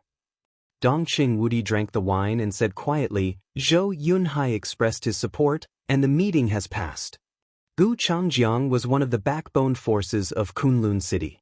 2 months ago, he was officially appointed as the Minister of the Southwest Special Warfare Headquarters of Xianxia State, at the same level as the councillors. Moreover, he got the ticket to enter the conference room at the plenary meeting held by Xianxia State last month. Wei Kunlun, the former minister of the Southwest Special Warfare Headquarters, was considered no longer suitable for this position. As for the reason, it was naturally very simple. Today, Wei Kunlun was not only the Lord of Mount Shu but also the Deputy Palace Master of Emperor Dong's palace. Such a figure could be described as a real towering tree with deep-rooted roots in the southwest. Tianan and the southwest bordered. No one could rest assured that Wei Kunlun was put in this position. Regarding this appointment, even the two magnates of the Southeast group expressed their support. But it didn't last long. Half a month ago, Fireman, who had woken up, was appointed as the Minister of the Southeast Special Warfare Supervision Department and returned to Xianxia. On the same day, Qingye of the Li family was appointed as the Deputy Minister of the Ministry of Security of Xianxia State, which was regarded as taking over the position left by Qi Mulin. The Southeast group also expressed its support. With this advance and retreat, it could be seen that the balance that the four groups had tried to maintain was becoming more and more fragile. There was no doubt that Gu Changjiang's entry into the task force was an aggressive move by the Prince Group and the academics. This proposal was put forward by Qi Beizong. Obviously, during the time when Gu Xingyun was recuperating and silent, Qi Beizong had already done the work of most people in the Special Warfare Group. They, who had been drifting away from the Prince Group, seemed to be getting closer to each other again. The tsunami-like pressure had become clearer and stronger with the faster and faster personnel appointments. Bai Qingzhao held the wine in his hand and thought about it seriously. Then he slowly shook his head and said, "It's okay. Yi Dongxing can stand it." There was no doubt about Yi Dongxing's ability, and none of the major groups would doubt it. As the god of army of Xianxia State, he was originally a powerful figure pushed by the Southeast group to compete with Dongqing Wudi. At the most intense moment of the competition between the two, Yi Dongxing's voice and recognition at the top were no worse than Dongqing Wudi's. A few years ago, if the giant group and the academics hadn't cooperated too firmly, even if Dongqing Wudi could take the position, the process would not be as simple as it was now. In order to stop Yi Dongxing, the giant group was destined to pay more. Judging from the current situation, Dongqing Wudi was in the prime of his life, and the possibility of Yi Dongxing going further was not very big. If there was no accident, the next giant candidates pushed by the Southeast group should be Speaker Wen Siyuan of Beihai and Speaker Wang Qinglei of Wuiwa. But it was basically no problem for Yi Dongxing to continue to stay in this sensitive position for 1 or even 2 terms. How could such a figure, a reckless man like Gu Changjiang, have any influence on him? Dongqing Wudi gritted his teeth and snorted. He seemed to want to get angry, but in the end he became a little helpless. It's certain that Yi Dongxing can control the task force, but the key is, can the Southeast group and the Wang family of Beihai still stand it? They had been playing for 4 months. Could the Southeast group and the Wang family of Beihai still stand it? It seemed that there was no need for any answer at all. But when Bai Qingzhao heard this sentence, he suddenly felt a chill in his heart. "What do you mean?" His expression became extremely serious. How can this kind of thing be up to them? They have to stand it even if they can't. "That's true." Dongqing Wudi took a big gulp of wine and said sullenly, "But if they really can't stand it, what can they do?" He reached out and picked up a piece of tomato, but he did not put it in his mouth. Feeling the spiciness of the wine and the fragrance of medicine in his mouth, he was silent for a while and whispered, "Something happened in Xianxia." "Su Xinghe?" Bai Qingzhao's body suddenly shook. Dongqing Wudi smiled bitterly and did not speak. Bai Qingzhao's face was a little uncertain. 3 months ago, the fall of Chang Wanxing, the deputy governor of Beihai province, marked the official attack of Xianxia State on Beihai, but no one took it seriously. Chang Wanxing fell and was taken away by the supervisory department of Beihai, which meant that the Wang family of Beihai still firmly controlled Beihai. Besides, Chang Wanxing was not a councillor of Beihai. He ranked low in the provincial government and could not be ignored, but it was not too important. 2 months ago, the Ministry of Personnel and the Supervisory Department of Zhongzhou State received a real-name report from Jiangnan. Then the two major departments sent an inspection team to Jiangnan, the core position of the Southeast Group. Then a storm brewed in Jiangnan. In more than a month, the storm had become bigger and bigger. At present, more than 20 officials in Jiangnan had been involved. 5 days ago, a deputy governor in Jiangnan was directly taken down, removed from office, and investigated.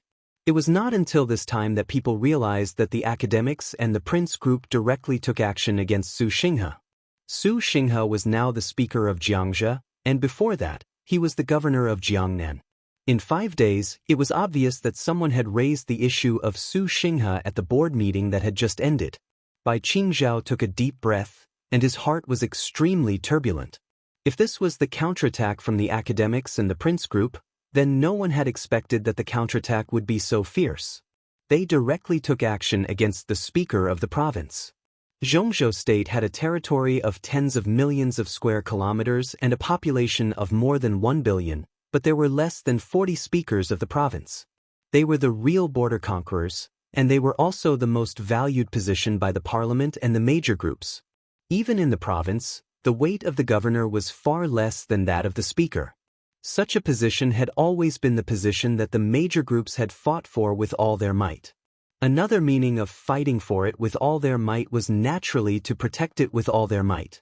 The game had just begun, but they directly took action against such a figure, which meant that the game had entered a white-hot stage, and the danger had almost rushed directly to everyone's face with cold, killing intent. Could the Southeast Group withstand it? The Southeast Group and the Giant Group were in the honeymoon period of cooperation. What should the Giant Group's attitude be on this matter? Bai Qingzhao thought about it and suddenly froze. He glanced at Dong Qingwudi. Dong Qingwudi was also looking at him, and his eyes were extremely deep. Bai Qingzhao realized the key to this matter. How should the Giant Group take a stand on this matter?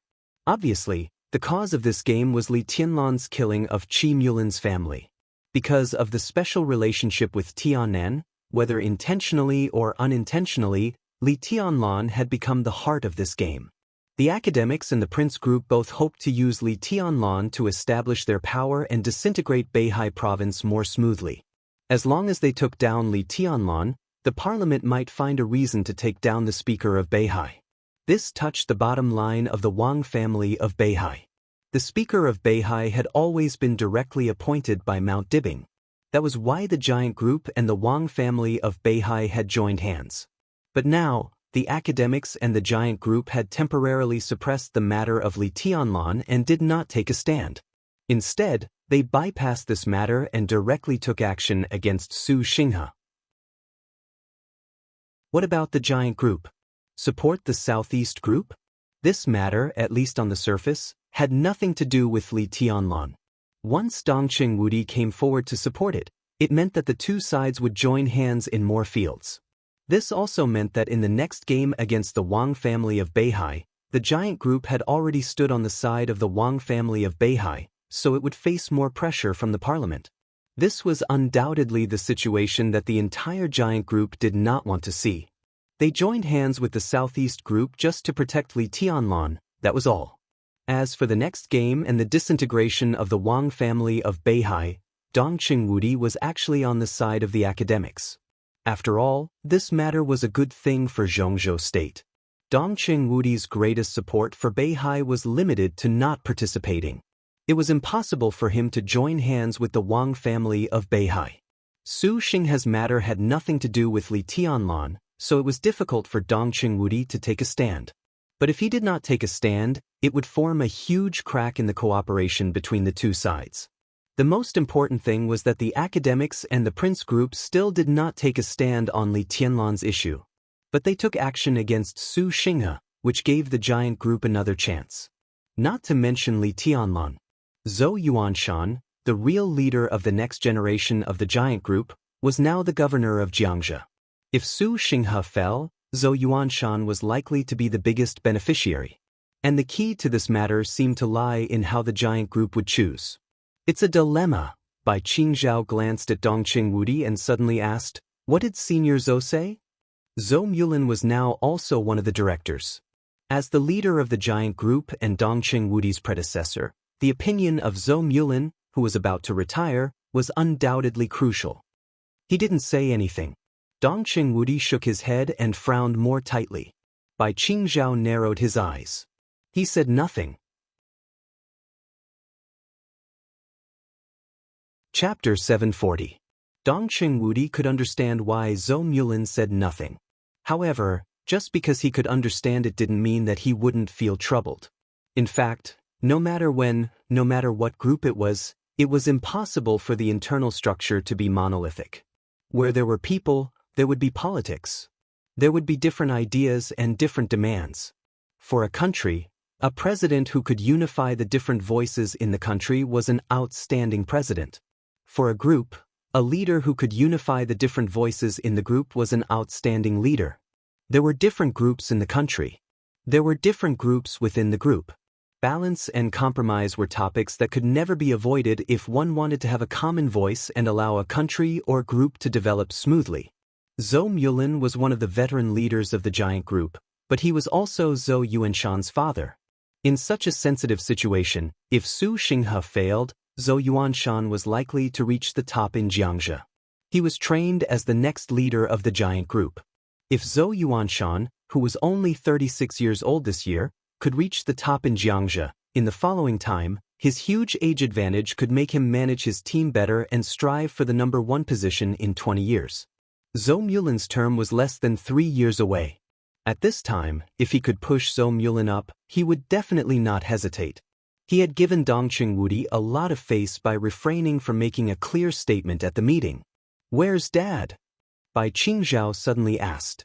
After such a thing happened at the meeting, it was impossible for Bai Zhanfeng to return to the council yard in Yuzhou. This matter seemed to have nothing to do with the giant group, but it might be related to the future pattern of the giant group. Who could be careless? He's a guest in the Hidden Dragon Sea's 5th building. Dongqing Wudi took out a cigarette, lit it, and handed one to Bai Qingzhao. Bai Qingzhao was stunned and felt relieved. The 5th building in the Hidden Dragon Sea was called Cunning Pavilion, where Zhou Mulin lived. As one of the 9 directors, Dongqing Wudi naturally had a residence in the Hidden Dragon Sea.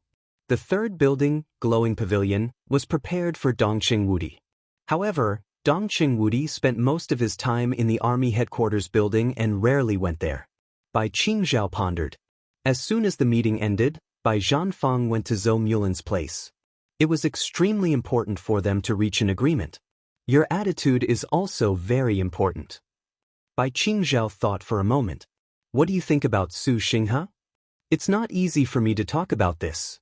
Dongqing Wudi shook his head helplessly. It's hard to guess the president's attitude. If you don't speak, then the Southeast group, there will be problems. But if it's just once, it's not a big problem.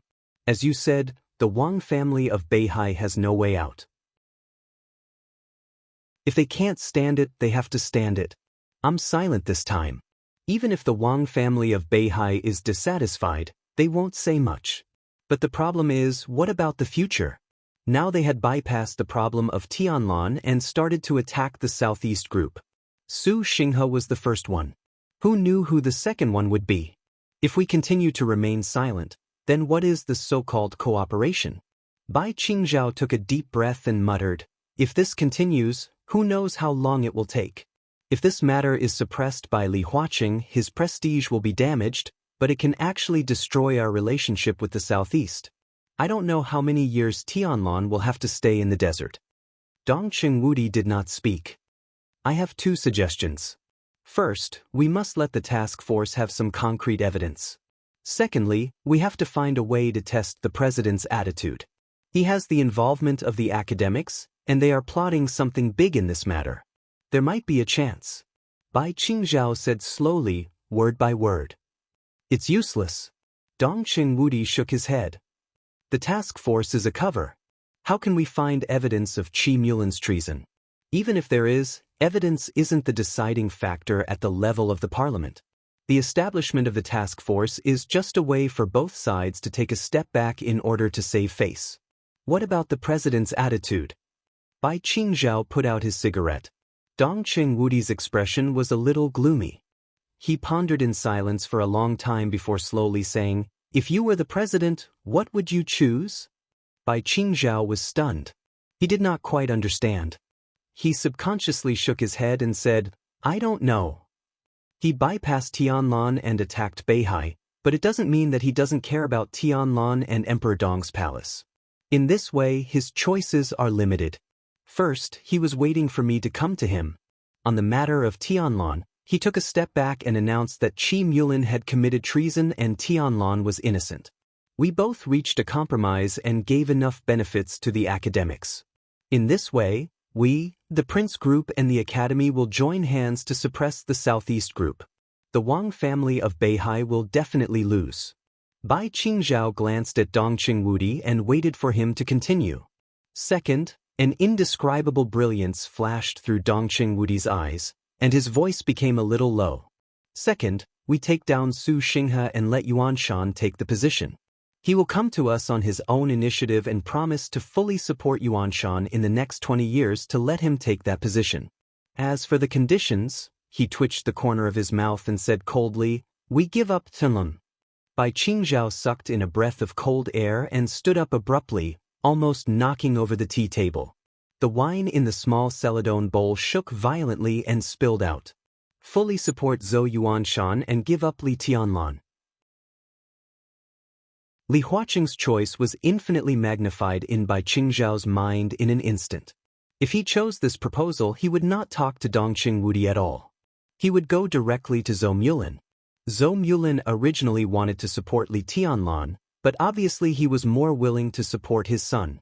If Li Huaqing promised to support Zhou Yuanshan and asked Zhou Mulin to give up Li Tianlan, in Zhou Mulin's eyes, Li Tianlan would become a stumbling block for Zhou Yuanshan. What would he choose? Bai Qingzhao paced back and forth, suddenly turned around, gritted his teeth, and said, "Why don't we just support Su Xinghe?" Su Xinghe didn't stand upright and was caught by others. How can we support him? He will definitely leave Jiangxia. It's just a matter of time. If we support Su Xinghe, Yuan Shan definitely can't go up. The new speaker of Jiangxia won't even be from the southeast. Once the people from the academy or the Prince Group go to Jiangxia, the situation in Jiangxia will be more complicated. If something goes wrong in Jiangxia, Ning Qianxing can't do anything alone in Tianan. If we want to survive, we can only deepen the cooperation with the Southeast Group, which means that we have to play with the Prince Group and the academics for Beihai. If we lose, what's the benefit if we win? Dong Chengwudi's voice became more and more dull. Bai Qingzhao stopped talking. In the fight within the rules, there would always be some traps. Although he knew it was a trap, he had to get caught in it and couldn't find any way out. At this time, compromise and concession were the only things he could do in the trap. But the key was that in this trap, the giant group didn't even have many choices to compromise. As for giving up Li Tianlan, there was no option. Without this option, the giant group was now trapped. Bai Qingzhao really didn't expect that the counterattack of the academics and the Prince Group would be so fierce. This time, the giant group was almost pushed to the corner. Damn it, this move is really vicious. Bai Qingzhao gritted his teeth and couldn't help but swear. Not really. I just took advantage of the situation. Dong Chengwudi waved his hand. At first, they didn't expect that we would cooperate with the Southeast Group so quickly, so they set up the task force and sent Tianlan to the desert. Now they come back to their senses and make a move. Naturally, they are well prepared. Su Xinghe is difficult. Is there no way at all? Bai Qingzhao didn't want to give up. Dong Chengwudi shook his head. He suddenly hesitated and said, "There is no effective way, but there are some things that we can try." "Where is the entry point?" Bai Qingzhao asked. "It's on the president." Dong Chengwudi took a deep breath and suddenly said, "I'm going to inspect the Beihai Corps in the near future. It's time to have a good talk with Summer Solstice. If the Wang family of Beihai can put down its pride, this matter may turn around." "I still don't quite understand." Bai Qingzhao's eyes were a little blank. "The president," Dong Chengwudi said slowly, "he doesn't have much time."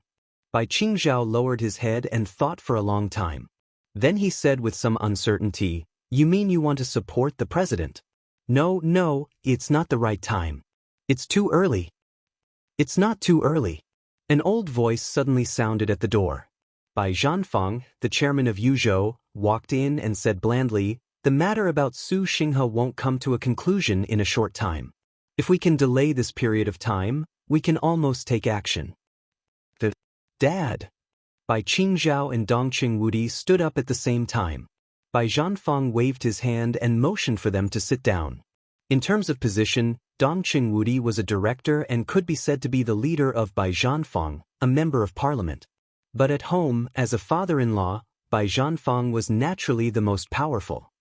Invincible is the right idea. Bai Zhanfang said slowly, "In this regard, Qingzhao is still a little worse. No matter how many times I say it, he is still a little worse. It's a matter of structure. In this regard, even Yuan Shan is much better than you." Bai Qingzhao coughed dryly and felt a little embarrassed. He was now a general of Zhongzhou State and the deputy secretary-general of the army headquarters. But at home, he was the father. Bai Zhanfang had always said that he was not good at structure and was even inferior to his sister Bai Qingqian. He had heard this many times. The opponent's move this time is very powerful. If you can't resist it, don't resist it. It's better to see what you can do to fight back. Bai Zhanfang took a sip of wine and sighed. In any case, in politics, the initiative is the most important. You can't be led by the nose. That way, you can't achieve anything. They want to deal with the Southeast Group and Tianlan. If you can't stop them, let them do it. If you can't stop them, don't do it. The best way is for them to fight their own battles, and we will fight ours. If you can't resist the opponent's attack, you will definitely lose. If you can't resist it, then change the direction according to your own ideas and fight for the initiative. Only in this way can you have a chance to turn defeat into victory. Bai Qingzhao was silent for a long time before he bowed slightly and said respectfully, "Father, you're right." Bai Zhanfang did not speak and ate silently. A lot of things happened tonight, and he needed to think carefully. "Dad, do you think my method is feasible?" Dongqing Wudi asked seriously. "It's necessary to try, and the probability of success is not low. No matter who it is, no matter what position it is, there are some things that can't be let go. Since it's a weakness, it can be used." Bai Zhanfang said lightly. "It's just that in this way, the Wang family of Beihai will lose face, and even many plans will be greatly affected. Their future direction will be adjusted because of this." Bai Qingzhao felt a little emotional. Throughout the history of Zhongzhou State, in hundreds of years, it was not enough for the Wang family of Beihai to bow down and bow down. How many times had they taken the initiative to slap themselves in the face? This was even the first time. This is inevitable. In this case, how can they not make some concessions? As for the future direction, they are qualified to adjust the direction after they lose face. I'm afraid that Summer Solstice and even Wang Tianzong have been looking forward to this opportunity to lose face for a long time. This is not a bad thing for them. Dongqing Wudi laughed. "This is not good for us." Bai Qingzhao cautiously said, "Yi Dongxing, hey, it's hard to deal with." Bai Zhanfang shook his head and sighed softly, but he did not speak. He had said what he should say. What else could he say? In terms of personal ability, vision, and even quality in all aspects, Bai Qingzhao was at least the best. Bai Zhanfang had always had expectations for his son, but Bai Qingzhao had always been slightly flawed in terms of breadth of mind. He cared too much about immediate gains and losses and lacked some spirit of looking down on the world. Bai Zhanfang had tried hard for this, but he did not get any good response. On the contrary, his daughter, Bai Qingqian, was graceful and generous. Although she was a woman, Bai Zhanfang was very satisfied with her, which could barely make up for his regret. Yuan Shan did a good job tonight. Bai Zhanfang was silent for a while and spoke softly, with undisguised appreciation in his tone. "Yuan Shan?" Dongqing Wudi was stunned. "Did he come to Yuzhou?" "No, but he called the Hidden Dragon Sea directly. I guess he will call you soon." Bai Zhanfang laughed softly, and the appreciation in his eyes became more and more obvious. Soon after the meeting, Zhou Yuanshan called Zhou Mulin directly and explained some of his views in detail on the phone. Between father and son, there were many thorough words. He was Zhou Mulin's son, and he did his father's ideological work for his own future. His identity was more useful than anyone else. The phone call lasted for nearly 40 minutes. Bai Zhanfang had been waiting on the side. It could be seen that Zhou Mulin was greatly touched. After hanging up the phone, he naturally told Bai Zhanfang what to say. Zhou Yuanshan's second call was to Ji Wenzhang, a counselor of Zhongzhou State and the minister of the Ministry of Supervision. In the face of the leader of the Wang family of Beihai, Zhou Yuanshan, as the governor of Jiangxia, was not polite at all. He might not be furious, but his words were extremely fierce. On the phone, he even asked whether the parliament believed in Jiangxia or not. Ji Wenzhang was directly contradicted, but he was not unhappy at all. Zhou Yuanshan's attitude was undoubtedly what he needed most. The problem in Jiangnan was getting bigger and bigger. There were already voices in the Ministry of Supervision that an inspection team would be sent to Jiangxia. Zhou Yuanshan's call could be said to have helped him a lot and relieved his pressure to a considerable extent. Zhou Yuanshan's third call was directly to President Li Huaqing. He said openly and secretly that Jiangxia needed stability. He was the successor of the giant group. At this time, his attitude of protecting Su Xinghe was extremely clear and firm. Such a move had too many unusual meanings, especially when the relationship between Zhou Yuanshan and Su Xinghe was not harmonious.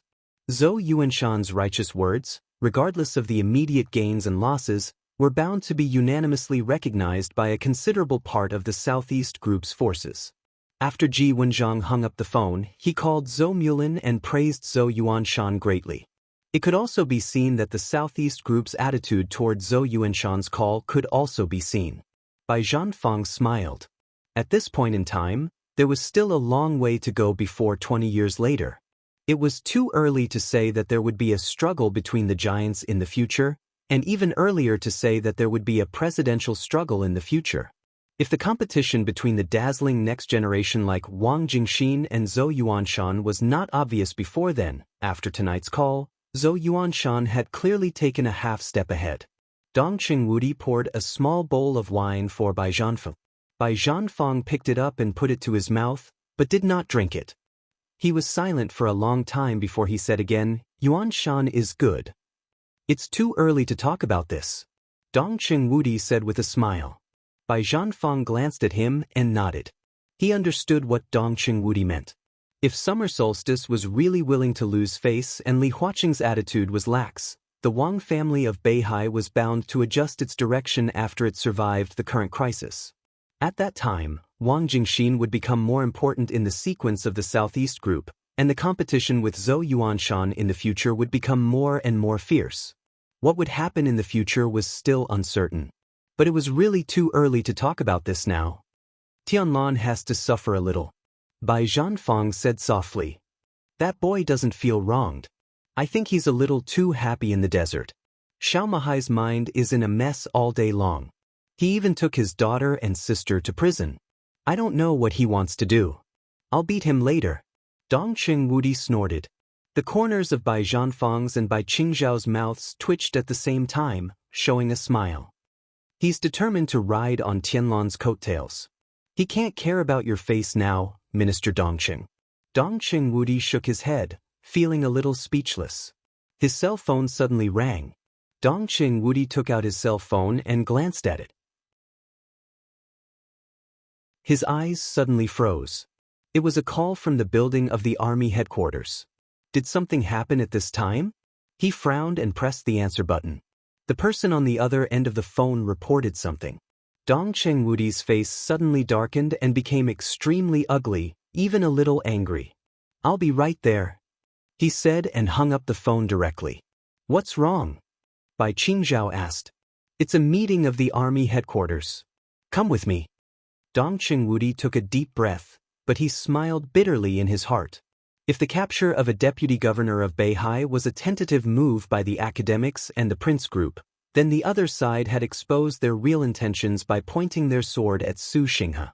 Dongqing Wudi finally saw the other side's third move under great pressure.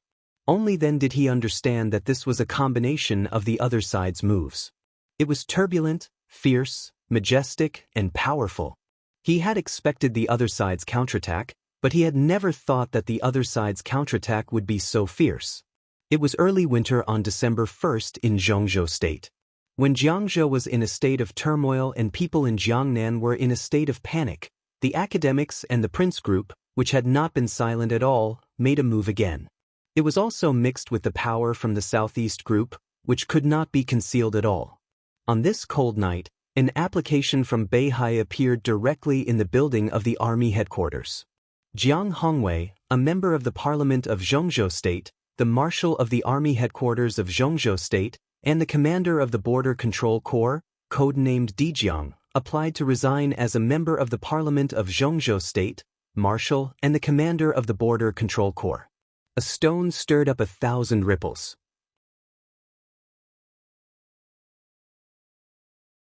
Chapter 741.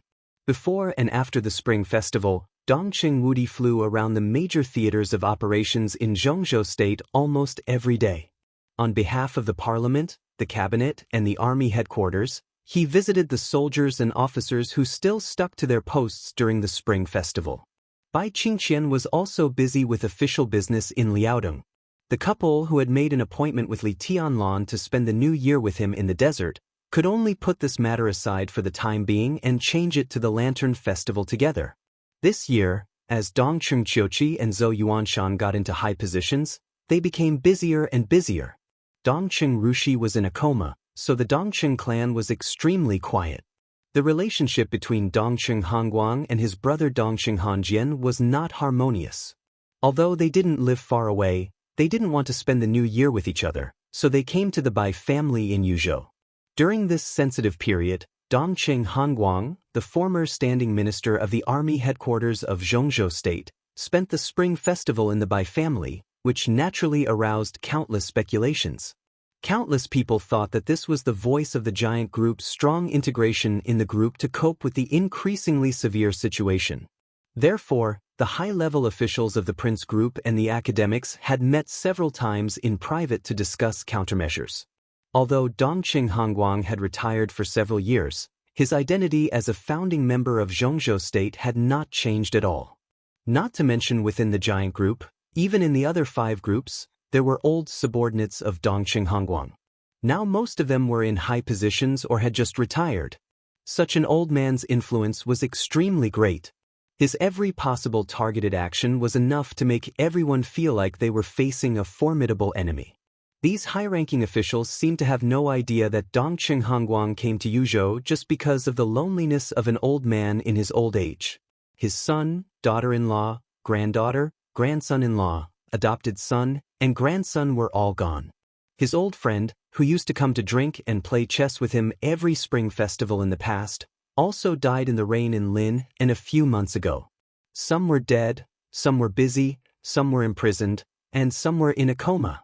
This year was extremely tortuous for Dongqing Hongguang. Because of his internal distress, the old man, who was once all-powerful on the highest stage of Zhongzhou State, almost became much older in the shortest time. It seemed that only when he came to Yuzhou and faced Bai Zhanfang, an old friend who should have retired long ago but was still strong, could he calm down a little. The 14th day of the first month. In the afternoon, Dongqing Hongguang and Bai Zhanfang sat in the pavilion of the manor, silently looking at the chessboard in front of them, lost in thought. Invincible can't come? Wudi can't come? Yeah, he said that he's a little busy, and something came up at the last minute. He just came out of the Eastern War Zone, and he's going to return to the Chinese server. Qing Qian is already waiting for him there. Dongqing Hongguang's tone was a little low. Tonight's dinner is just us 2 old guys again. Dongqing Hongguang said in a low. Bai Zhanfang shook his head helplessly. Dongqing Hongguang had made it clear that Bai Qingqian was waiting for him in Zhongyuan, which meant that Bai Qingqian would not come back until Dongqing Wudi came back. Dongqing Hongguang's eyes flashed, and he said thoughtfully, Wudi is going to Hangu Pass, Hof Wudi Festival Pass. There was a flash of surprise in Bai Zhanfang's eyes. As the largest military family in Zhongzhou State, Dongqing Wudi had a classified weapons research institute near Henggu Pass. Bai Zhanfang knew this very well. Moreover, Dongqing Wujin, the leader in the field of individual weapons and metal alloys in China, almost stayed in that weapons research institute all the time. The falling stars that Li Tianlan had used were also made by Dongqing Wujin. If that's the case, Endless has made a new discovery? But it's not right. Qingqian won't follow him. So this new discovery probably has nothing to do with Zhongzhou State. Dongqing Hongguang narrowed his eyes. He remembered about half a year ago. At that time, Li Tianlan was put in the desert prison. Dongqing Wudi took the Xianyuan sword out of the prison and gave it to Qin Weibai. At that time, Qin Weibai hadn't gone abroad yet. She went directly from Yuzhou to Zhongzhou and asked Dongqing Hongguang to meet Dongqing Wujin. That day, Qin Weibai took a few boxes with her. Dongqing Hongguang didn't know what she said to Dongqing Wujin, but when she left, the boxes in her hands were gone. After that, Dongqing Wujin went directly to the Military Research Institute near Henggu Pass and there was no news from him until now.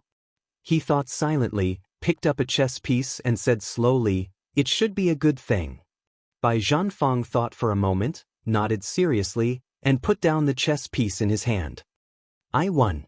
Dongqing Hongguang looked down at it. The black and white intertwined on the dense chessboard had long become an extremely complex pattern. As Bai Zhanfang put down the chess piece, the 5 white characters on the chessboard had been slanted into a line. "Good move."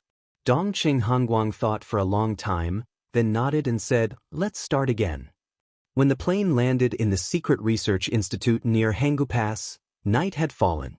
A black car with a local license plate was parked next to the helicopter. Bai Qingqian stood in front of the car, smiling at Dongqing Wudi who walked out of the cabin. Her eyes were gentle and quiet. It took a long time for the Eastern Theater of Operations. "I'm late." Dongqing Wudi held his wife's hand. In the cold weather, her palm was a little cold. "It's okay. I just arrived." Bai Qingqian said softly, "Why did Big Brother call us here?" "He just said that there was something very important about Tianlan. It should be about the Xianyuan sword." Dongqing Wudi didn't delay anything. He took Bai Qingqian to the gate of the base. "A few months ago, I gave the Xianyuan sword to Qin Weibai, and Qin Weibai gave it to Big Brother. Today, Big Brother called us here. Did you make any progress? Why did you give the Xianyuan sword to Big Brother?" Bai Qingqian was a little curious. "I don't know." Dongqing Wudi shook his head. Since then, Big Brother has been staying here, cutting off contact with the outside world. It was not until a few hours ago that he contacted me for the first time. Under the night sky, a thin figure was standing in front of the door of a small villa that looked a little shabby. Seeing Dongqing Wudi and his wife coming over, he took a step forward, nodded, and said somewhat dully, "Wudi, Qingqian, here you are." "Big Brother." Dongqing Wudi nodded, his eyes a little strange. "How did you end up like this?" Dongqing Wujin smiled. In fact, although the relationship between Dongqing Hongguang and Dongqing Hanjian was tense, there was not much interest dispute. Dongqing Hanjian looked down on Dongqing Hongguang, but Dongqing Hanjian was very good to Dongqing Wudi. Therefore, the relationship between the two old men's descendants was very strong, and there was nothing strange about it. "Hey," Dongqing Wujin smiled, a little complacent. In a few months, he seemed to have lost a lot of weight. He used to be a serious scholar, but now he was dirty all over.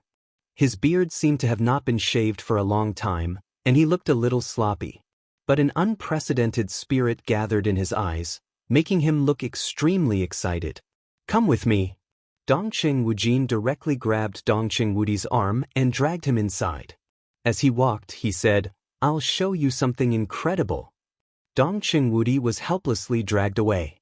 Dongqing Wujin's speed was getting faster and faster. In desperation, Dongqing Wudi simply reached out and held Bai Qingqian's still light body in his arms. Bai Qingqian blushed and gently hammered Dongqing Wudi, but did not refute anything. Dongqing Wudi giggled and his eyes were a little dazed. Dongqing Wujin did not notice the abnormality behind him at all. He took the two of them into the elevator excitedly.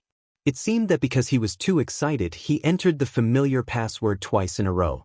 Dongqing Wudi was shocked. This secret research base could be said to be one of the most important bases of the Dongqing clan, and its security measures were extremely strict.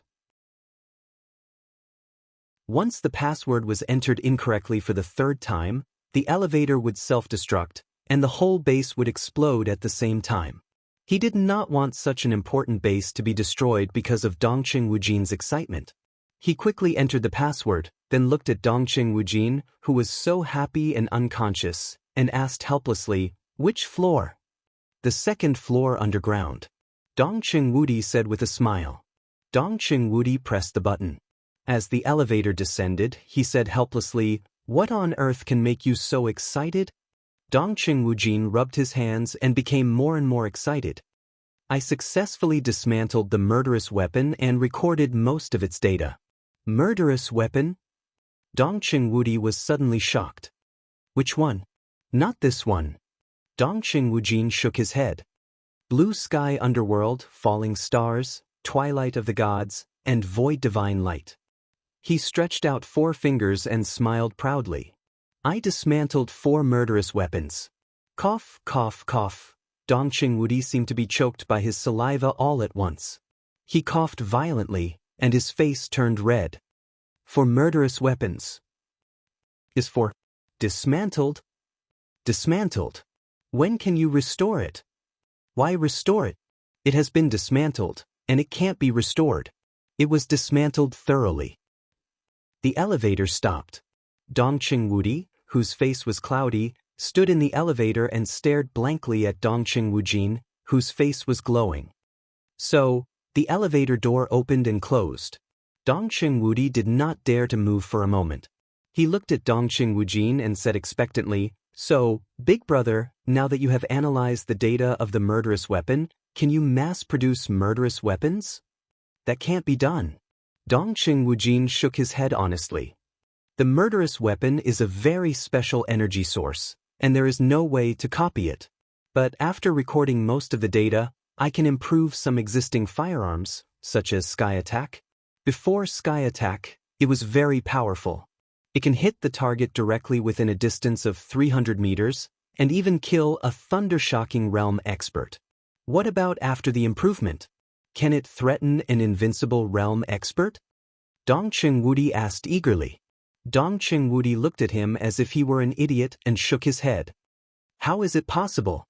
He smiled and was a little proud. "But after the improvement, the limit distance of Sky Attack has increased. It can increase by dozens of meters. If it hits the target within 350 meters, it can also kill a thunder-shocking realm expert." There was silence. Dongqing Wudi waited patiently for a while. But Dongqing Wujin had finished. He really finished. "Just a little more distance?" Dongqing Wudi asked incredulously. "Although the distance has increased by dozens of meters, it's very important, okay?" Dongqing Wujin was a little dissatisfied. Dongqing Wudi's heart shook violently. Of course, he knew that the distance of dozens of meters was very important, especially when shooting at a thunder-shocking realm expert. The distance of dozens of meters could almost be said to be the line of life and death. But 4 murderous weapons. Dongqing Wudi dismantled 4 valuable murderous weapons just to add a little distance to a standard piece of equipment? Prodigal. Our 4 murderous weapons. Blue sky underworld, falling stars. Twilight of the gods, divine light of void. 2 came from Li Tianlan and the Samsara Palace, and the other 2 were the spoils of the Samsara Palace in Eastern Europe. 4 murderous weapons. Where are the 4 murderous weapons? Dongqing Wujin shook his head and said seriously, "There are no more. To be exact, there will be no more 4 murderous weapons in the dark world in the future." Dongqing Wudi's body trembled. At this moment he really wanted to kneel down. "The 4 murderous weapons. No, the pile of parts that you dismantled, where are they now?" Dongqing Wujin glanced at him and was silent for a moment. Then he said, "They were eaten." I% yen yen yen. Dongqing Wudi's expression was distorted. For a moment, all his movements seemed to be frozen. Dongcheng Wujin's voice continued to ring in the opening and closing of the elevator. They were all eaten by the Xianyuan sword.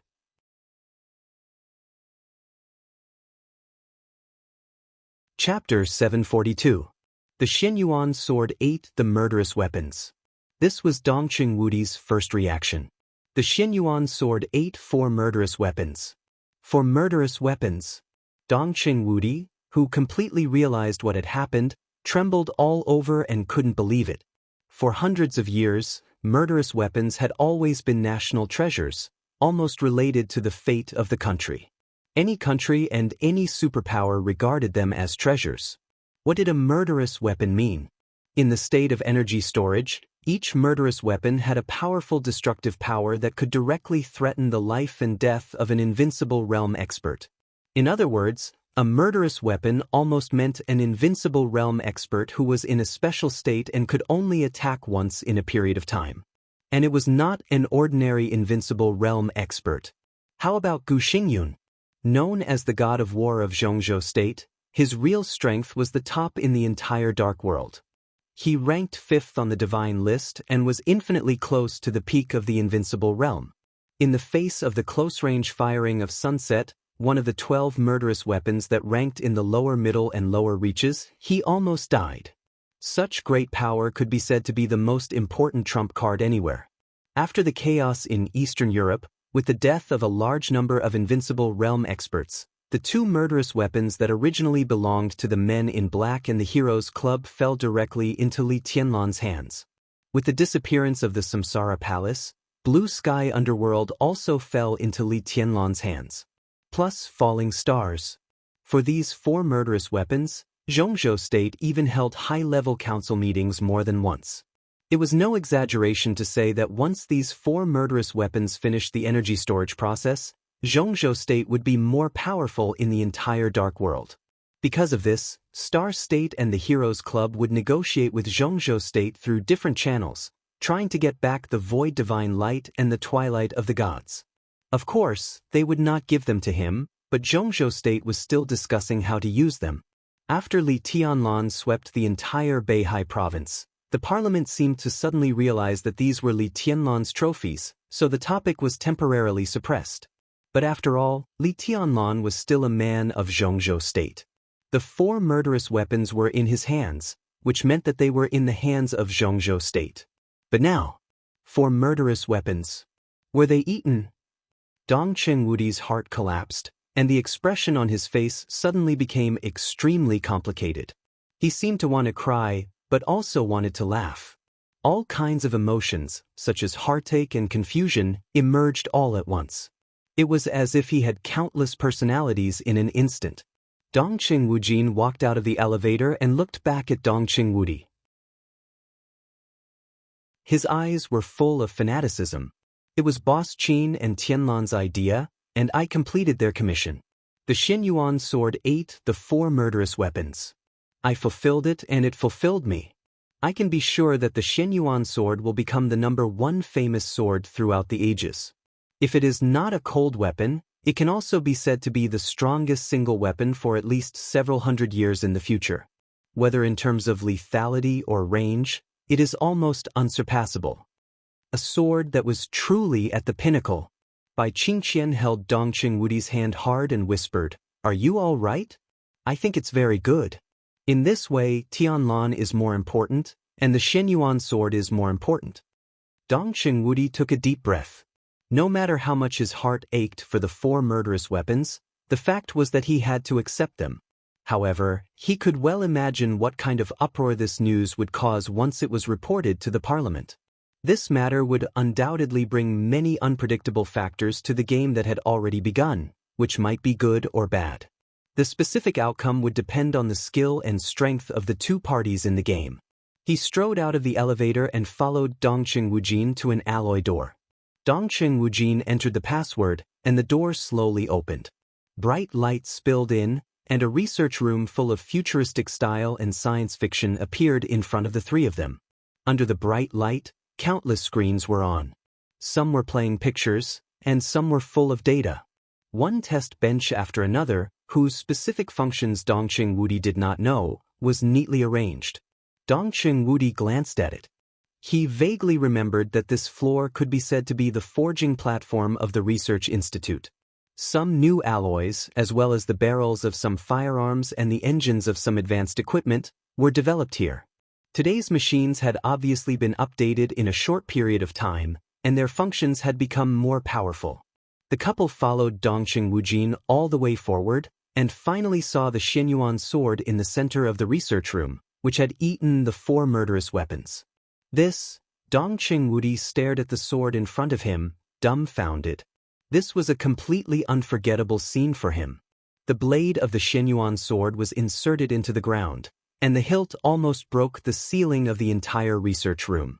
Today, the blade of the Xianyuan sword was almost 20 meters long and 5 or 6 meters wide, which looked like a hill. On the enlarged 2 sides of the blade, the carvings of the sun, the moon, the stars, and the mountains, rivers, lakes, and seas were completely alive at this time, looking extremely profound. With this scale, it was not a sword at all. This size could even catch up with some small fighter jets. The Xianyuan sword stood there silently, but at this time, it did not feel cold, but a kind of quietness. This feeling was extremely weird. When Dongqing Wudi looked at the sword, he could clearly feel that the sword was also silently observing him. Dongqing Wudi frowned, walked to the front of the Xianyuan sword, and reached out to touch the huge blade. In front of the Xianyuan sword, his figure was like an ant.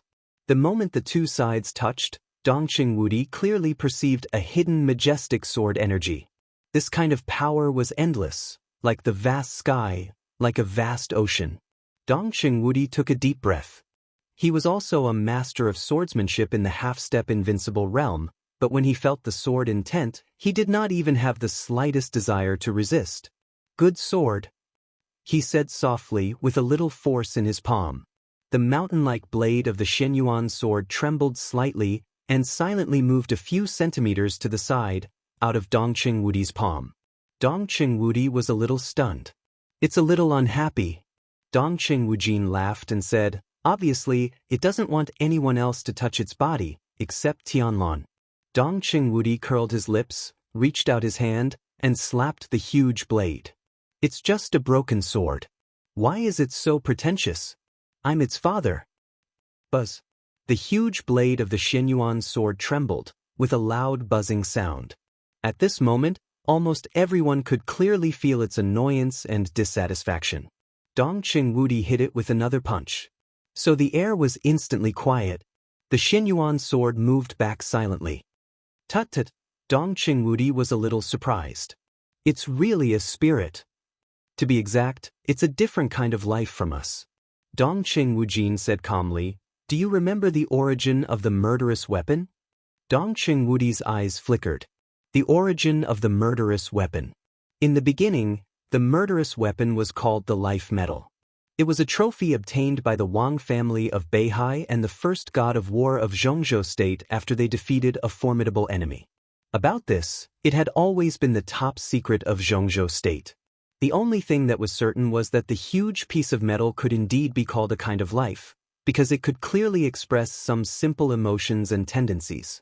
Zhongzhou state had studied it for hundreds of years, and even divided it into countless pieces, regardless of its opposition, to study its components, and made great progress in some fields. But later, because of an accident or necessity, a large number of life metal left the laboratory and even left Zhongzhou state. That was how the 13 murderous weapons of the Dark World came into being. More than 20 years ago, the endless sky collapsed, and only 12 of the 13 murderous weapons were left. If all the metals were gathered together and returned to their origin, then it could indeed be regarded as a life, but not a human being. Life? Dongqing Wudi muttered to himself and shook his head. To be precise, they have a kind of energy source inside them. This strange metal is just a carrier of this energy. They can absorb this energy, and when they absorb it to a certain extent, they can emit a kind of shockingly destructive ray. It has super penetrating power and super strong coverage. Zhongzhou state has not figured out what the energy they absorb is and what kind of attribute it has. At present, making them into murderous weapons is the only way, and it is also the simplest, most primitive and most basic way to use them. Dongqing Wujin said slowly, if we can analyze this energy and make full use of it, we may be able to change countless fields in the world. Big brother, do you have a way to further use this energy? Dongqing Wudi's eyes lit up. Not really. I can only say that it's an improvement. Dongqing Wujin shook his head. The source of the life metal is unknown. The most credible theory is that it should be a meteorite from outer space. Research materials are limited, so it's unlikely for us to make full use of them. However, when analyzing the Xianyuan sword, we found that part of the material of the Xianyuan sword is very similar to that of a murderous weapon.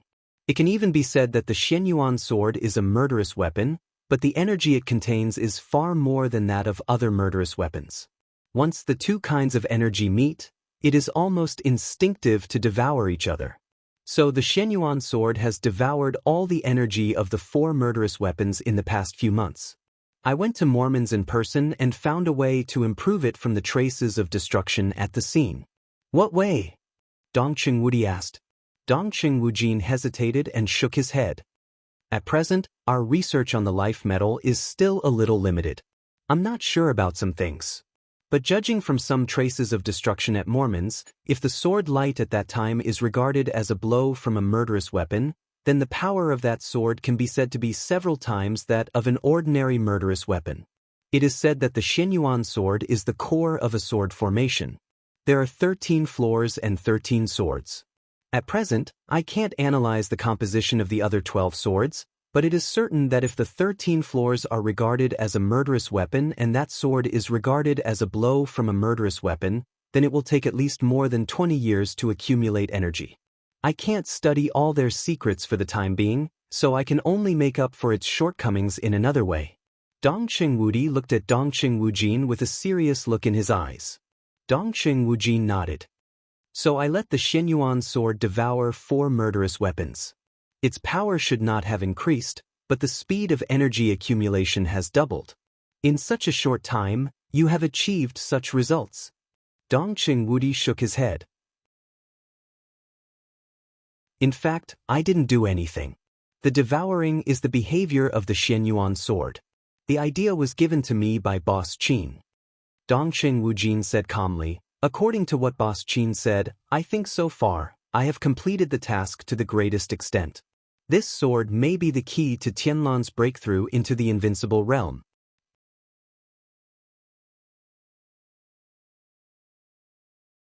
Chapter 743. Dongqing Wudi quietly looked at the mountain-like Xianyuan sword and remained silent for a long time. The key to Li Tianlan's breakthrough to the invincible realm.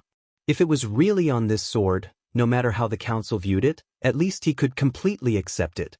At this stage, whether Li Tianlan entered the invincible realm or not was completely different.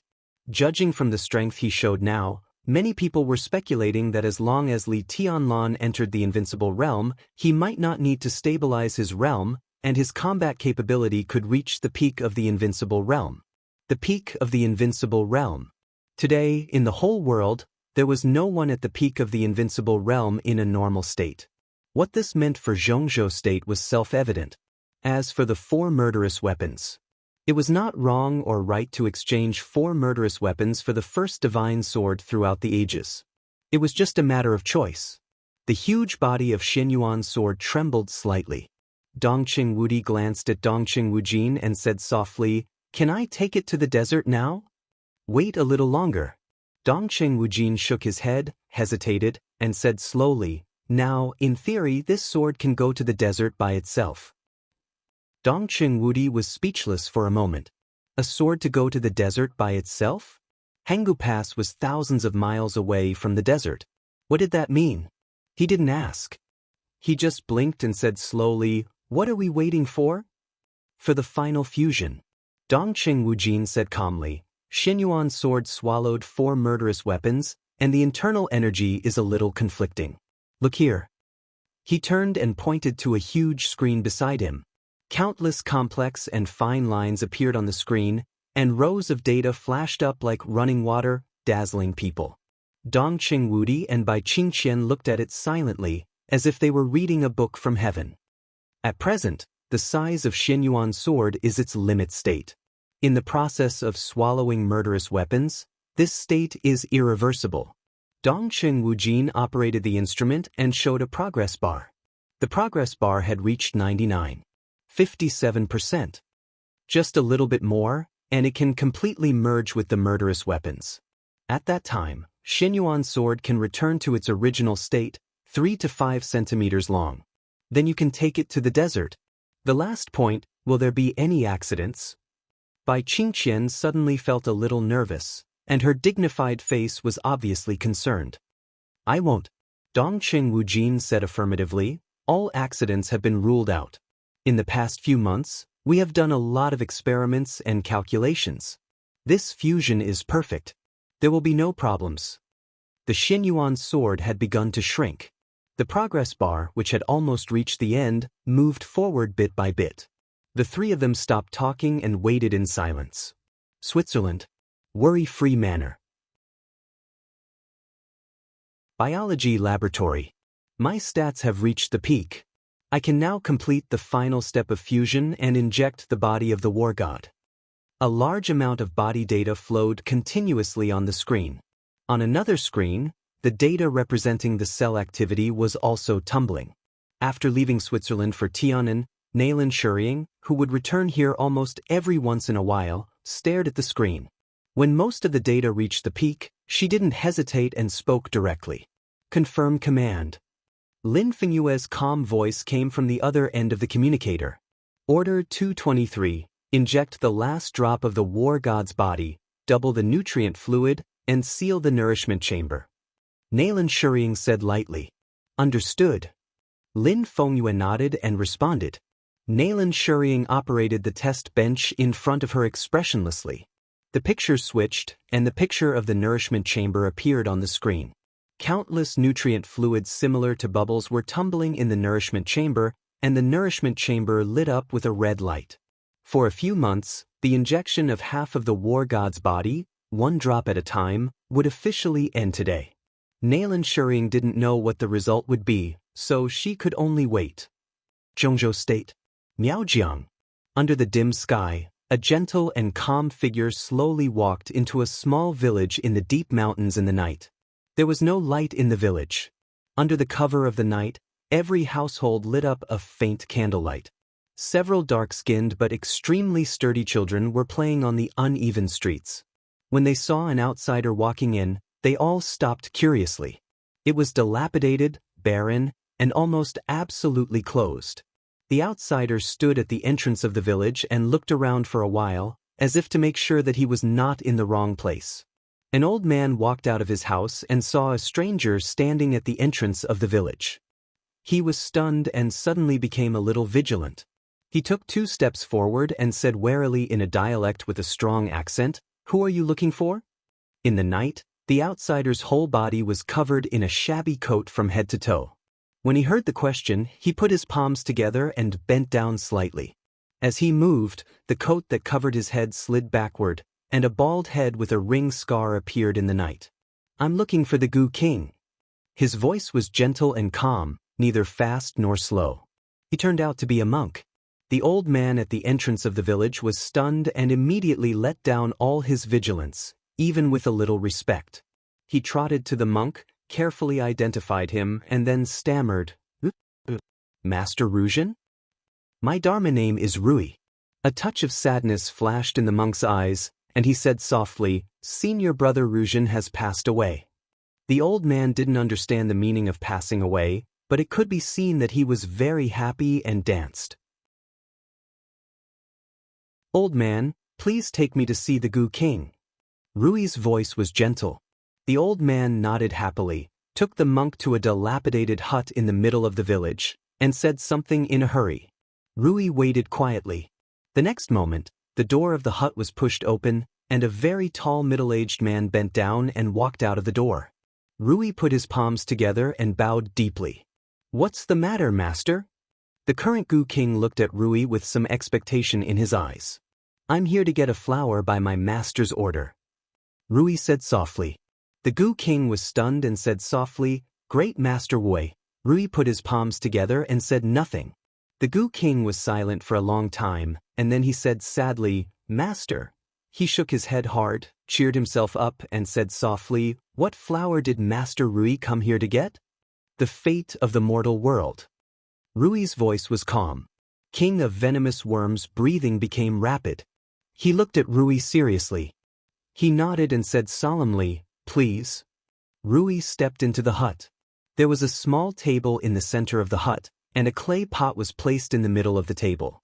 In the faint candlelight, a delicate tender branch was blooming in the clay pot, swaying slightly with the candlelight. "A few months ago, this flower bloomed. I knew the master would come." "Master, you're late." The Gu King looked at the flower quietly, and his eyes were in a trance. Rui didn't say anything.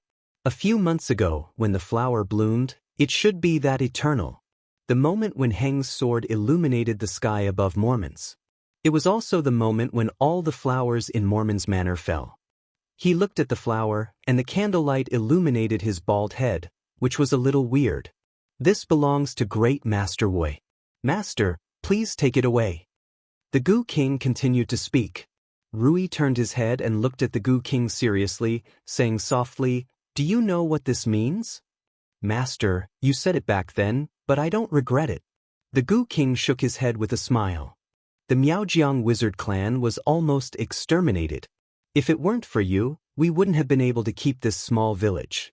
I'm the Gu King, and I'm also a sinner. This is my redemption.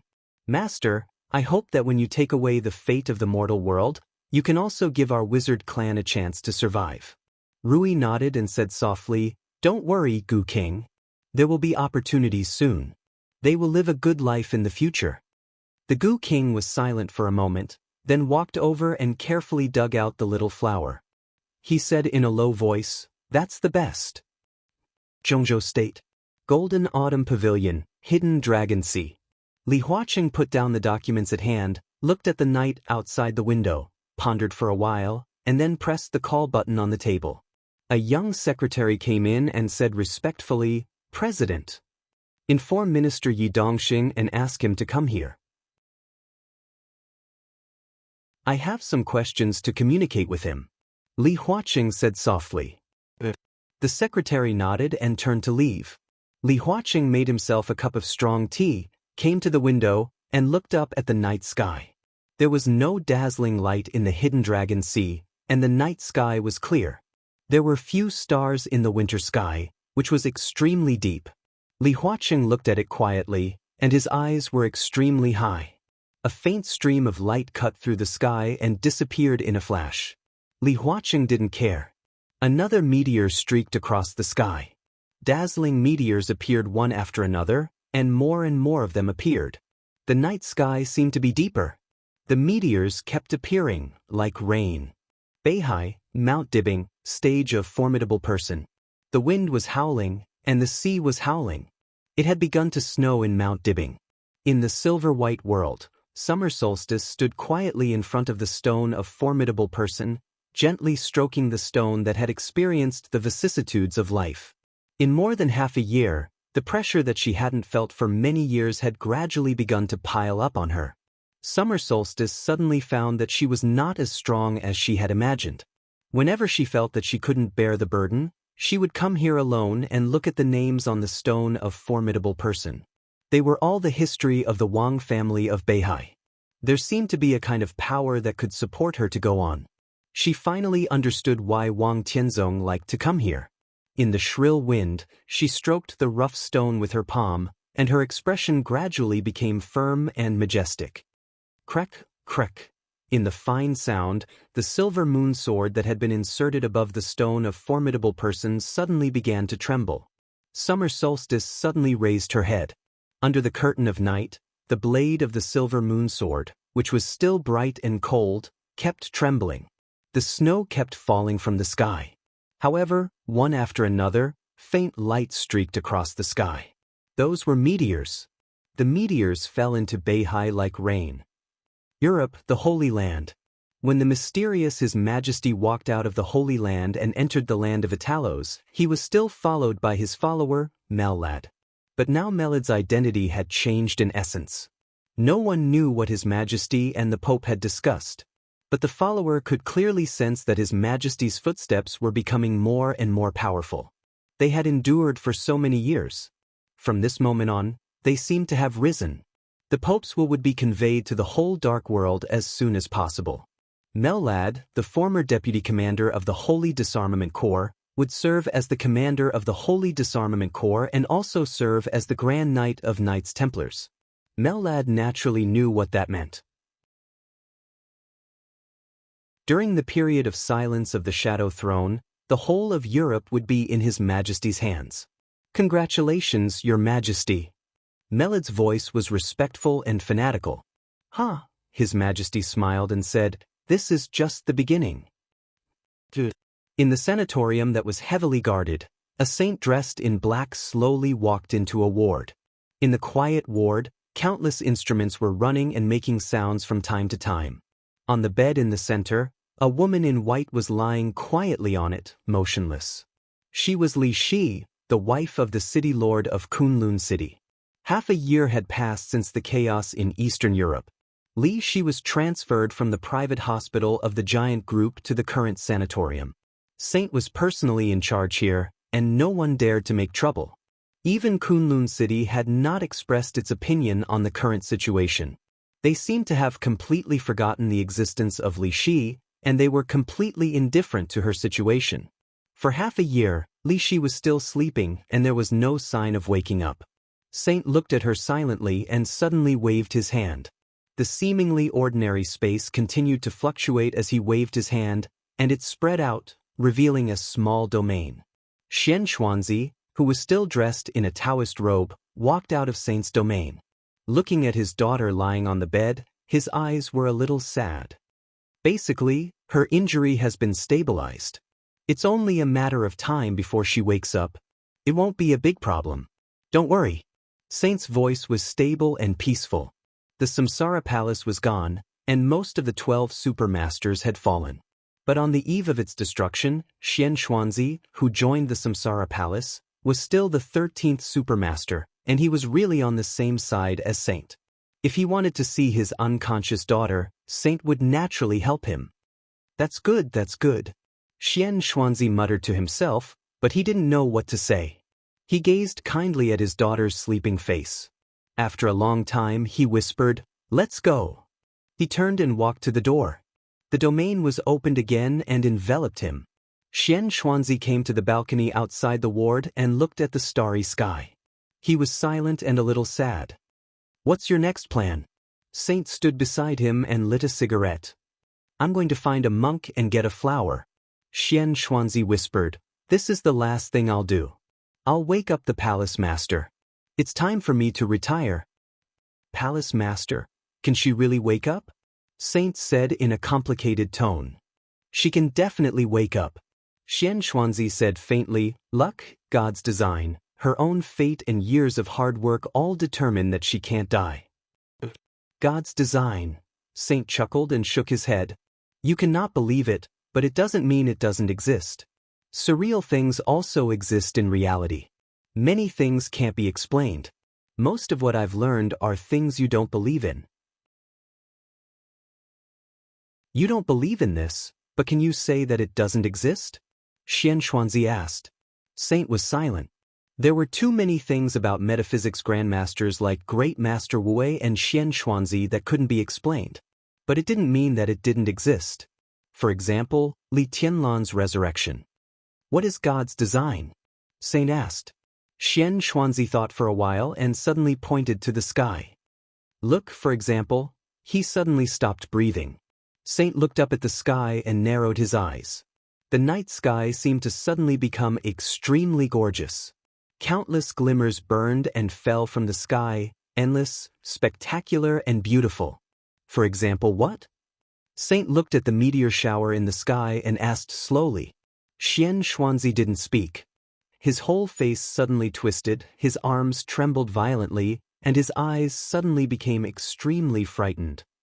In the base, the Xianyuan sword, which had been shrinking, finally became that delicate and perfect black sword again. Dongqing Wujin smiled with joy. "Finally I made it." Boom. The sudden roar drowned all of Dongqing Wujin's voice in an instant. The Xianyuan sword suspended in the air suddenly burst out an unparalleled strong light, and the whole sword body expanded again. The wild sword energy surged out, filling the entire space of the research room like a wave.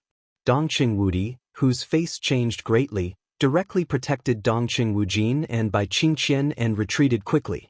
The sword light became brighter and brighter, constantly expanding in the laboratory. Without hesitation, Dongqing Wudi directly left the research room, knocked open the elevator, and rushed out of the ground. The next moment, a strong light appeared over the entire Hanggu Pass. The strong light penetrated the ground and went straight into the sky. An earth-shattering explosion suddenly sounded. The Xianyuan sword rushed out. The entire research base of the Dongqing clan turned into ruins in an instant. The Xianyuan sword, which was as huge as a mountain, shrank and grew bigger.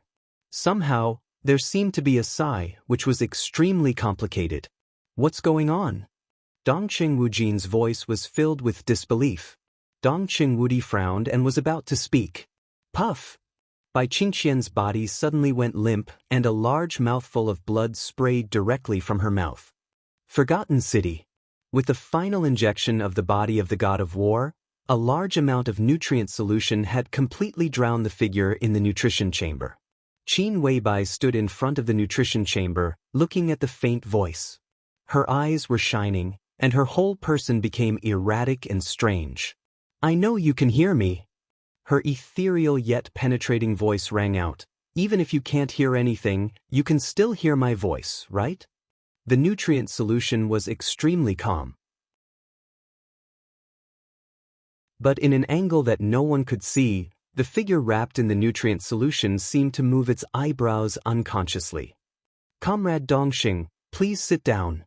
Looking at Yi Dongqing, who walked into his office, Li Huaqing turned around from the window and said with a smile. Yi Dongqing sat down with a smile and opened his mouth to say something. Li Huaqing said, "What did you say?" Yi Dongqing was stunned and repeated it again. Li Huaqing's eyes were a little dazed.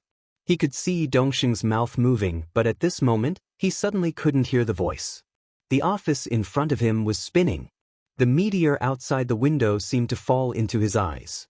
He tried to smile, and his body shook and fell directly in the office. The misty brilliance kept shining in the sky. The blade of the silver moon became brighter and brighter, and the violent vibration almost caused the whole stone of formidable person to tremble. Summer solstice was just about to move, but her whole body suddenly shook. In her body, which she was not aware of, countless vitalities seemed to rush out without warning.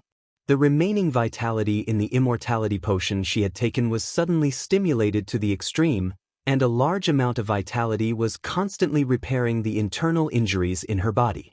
Her foundation, which had been damaged for many years, was almost recovering at a speed visible to the naked eye, and her whole breath was becoming stronger and stronger. His Majesty suddenly stopped and looked around. It was daytime in Italos, and the warm sun shone on the street. His Majesty's body suddenly began to tremble. "Your Majesty, what's wrong?" Mellad asked subconsciously. His Majesty's body trembled. After a long silence, he said in a hoarse voice, "I don't know, but I suddenly feel very bad." He paused and said in a heavier voice, "No, it's very bad." Desert prison. In the dormitory of Xiaomahai, Li Tianlan was meditating on the large and soft bed. His injury had almost completely healed in a few months of recuperation, and his state had also reached the peak. He became more and more focused in the state of meditation. Without any warning, he suddenly opened his eyes.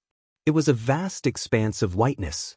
The luxurious dormitory had completely disappeared in front of him.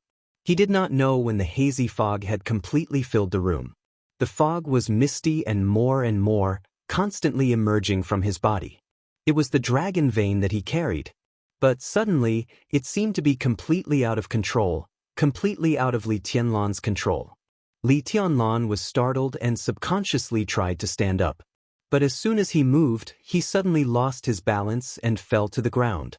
An unprecedented weakness completely enveloped him. In the white fog, his body had almost turned into nothingness.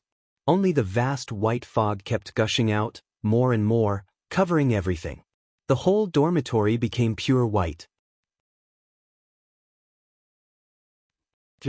Xianxuanzi's body was stiff, and his palm was still pointing to the sky. There were more and more meteors in the sky, densely packed. Thousands of them appeared in the night sky, with incomparably dazzling brilliance. Xianxuanzi's eyes became more and more frightened. Meteor shower? He knew that it was not. He was sure that it was not a meteor shower. In his eyes, the glimmering lights represented the fate of boundless vitality. They streaked across the sky and stirred up everything, turning all the order in the dark into a complete mess. It was impossible to speculate. The fate of countless people was completely scattered.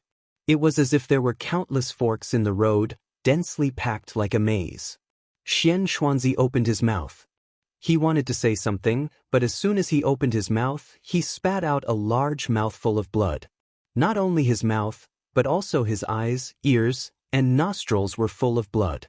In the blink of an eye, a large amount of blood had dyed his Daoist robe red, making him look like a bloody man. It suddenly began to snow in Yuzhou City. In the sky full of stars, snowflakes kept falling. It was a heavy snowfall. Xianxuanzi's body shook and fell. Dongqing Wudi held his body and said in a serious tone, "What's going on?" Cough, cough. Xianxuanzi coughed, and every time he coughed, a lot of blood foam came out. His voice was hoarse. Heaven's secret. In the voice that was getting weaker and weaker, he opened his mouth with great difficulty. Heaven's secret is messed up, the fate of the country, messed up, karma messed up, divine emperor of 9 heavens.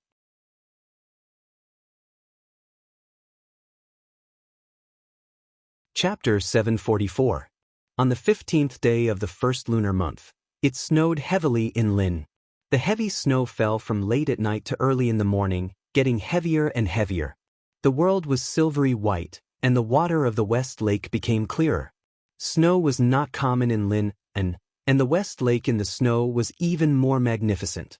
When the snow covered the world, countless citizens had come to the West Lake to play, and the atmosphere was relaxed and leisurely. 2 men, who seemed to be shrouded in clouds and mist, walked quietly in the crowd, calm and indifferent. Walking in front was a young man who seemed to be in his 30s. Under the flying snow, in the crowd, he was like a very eye-catching lighthouse, constantly attracting the attention of everyone around him. The young man seemed to be unaware of it. He just raised his head and looked at the snowflakes in the air in a trance. No one could see his appearance clearly, but almost everyone's eyes around him were firmly attracted by him. It was an indescribable feeling, like the flying snow in the air, the breeze in the morning, the moonlight at night, and the sunset at dusk. Cold, indifferent, perfect, and quiet. He was so quiet that he was almost old. This was unparalleled perfection and elegance. Although no one could see his appearance clearly, everyone who saw him could be sure that this was a perfect man, ethereal and dreamy. The young girls on the West Lake summoned up their courage and came over almost in waves. Even if they couldn't get his contact information, it was good to talk to such a man, but no one could get within 3 meters of him. The young man was silent. The man who followed him with a respectful face stood up to stop them when necessary, like the most dutiful bodyguard. Strictly speaking, the bodyguard was also a rarely seen handsome man. He was 1.9 meters tall and of mixed Eurasian descent. His posture was straight and his appearance was extremely handsome. However, his aura was too gloomy and cold. With a sweep of his eyes that were like cold stars, most of the girls who were rushing over were so scared that they stopped in their tracks. More and more young women rushed over, almost never stopping. Most of them could be stopped by the bodyguard with his eyes, but there were always a small number of strong women who would not be frightened. Whenever this happened, the bodyguard would quickly step forward 2 steps and block the girls who rushed over. He did not speak and just moved forward. He repeated this process over and over again, without the slightest impatience. Gradually, there were more and more women behind them, and the scale was getting more and more spectacular, forming a very unique scenery on the West Lake. The bodyguard seemed to be a little impatient. The corner of his mouth moved, and he said hoarsely, "Your Majesty, should I kill these reckless women?" The man who had been watching the snowflakes in a daze shook his head and chuckled. Forget it. His voice was calm, indifferent, and magnetic. The two walked to the shore and stood under a willow tree. Suddenly, the young man said, "Your Majesty, this is the first time. My master took me away from here when I was a child, and this is the first time for me to come back. It's been more than 30 years. The bodyguard, who had an incomparably cold and dangerous aura, was unusually docile beside the young man.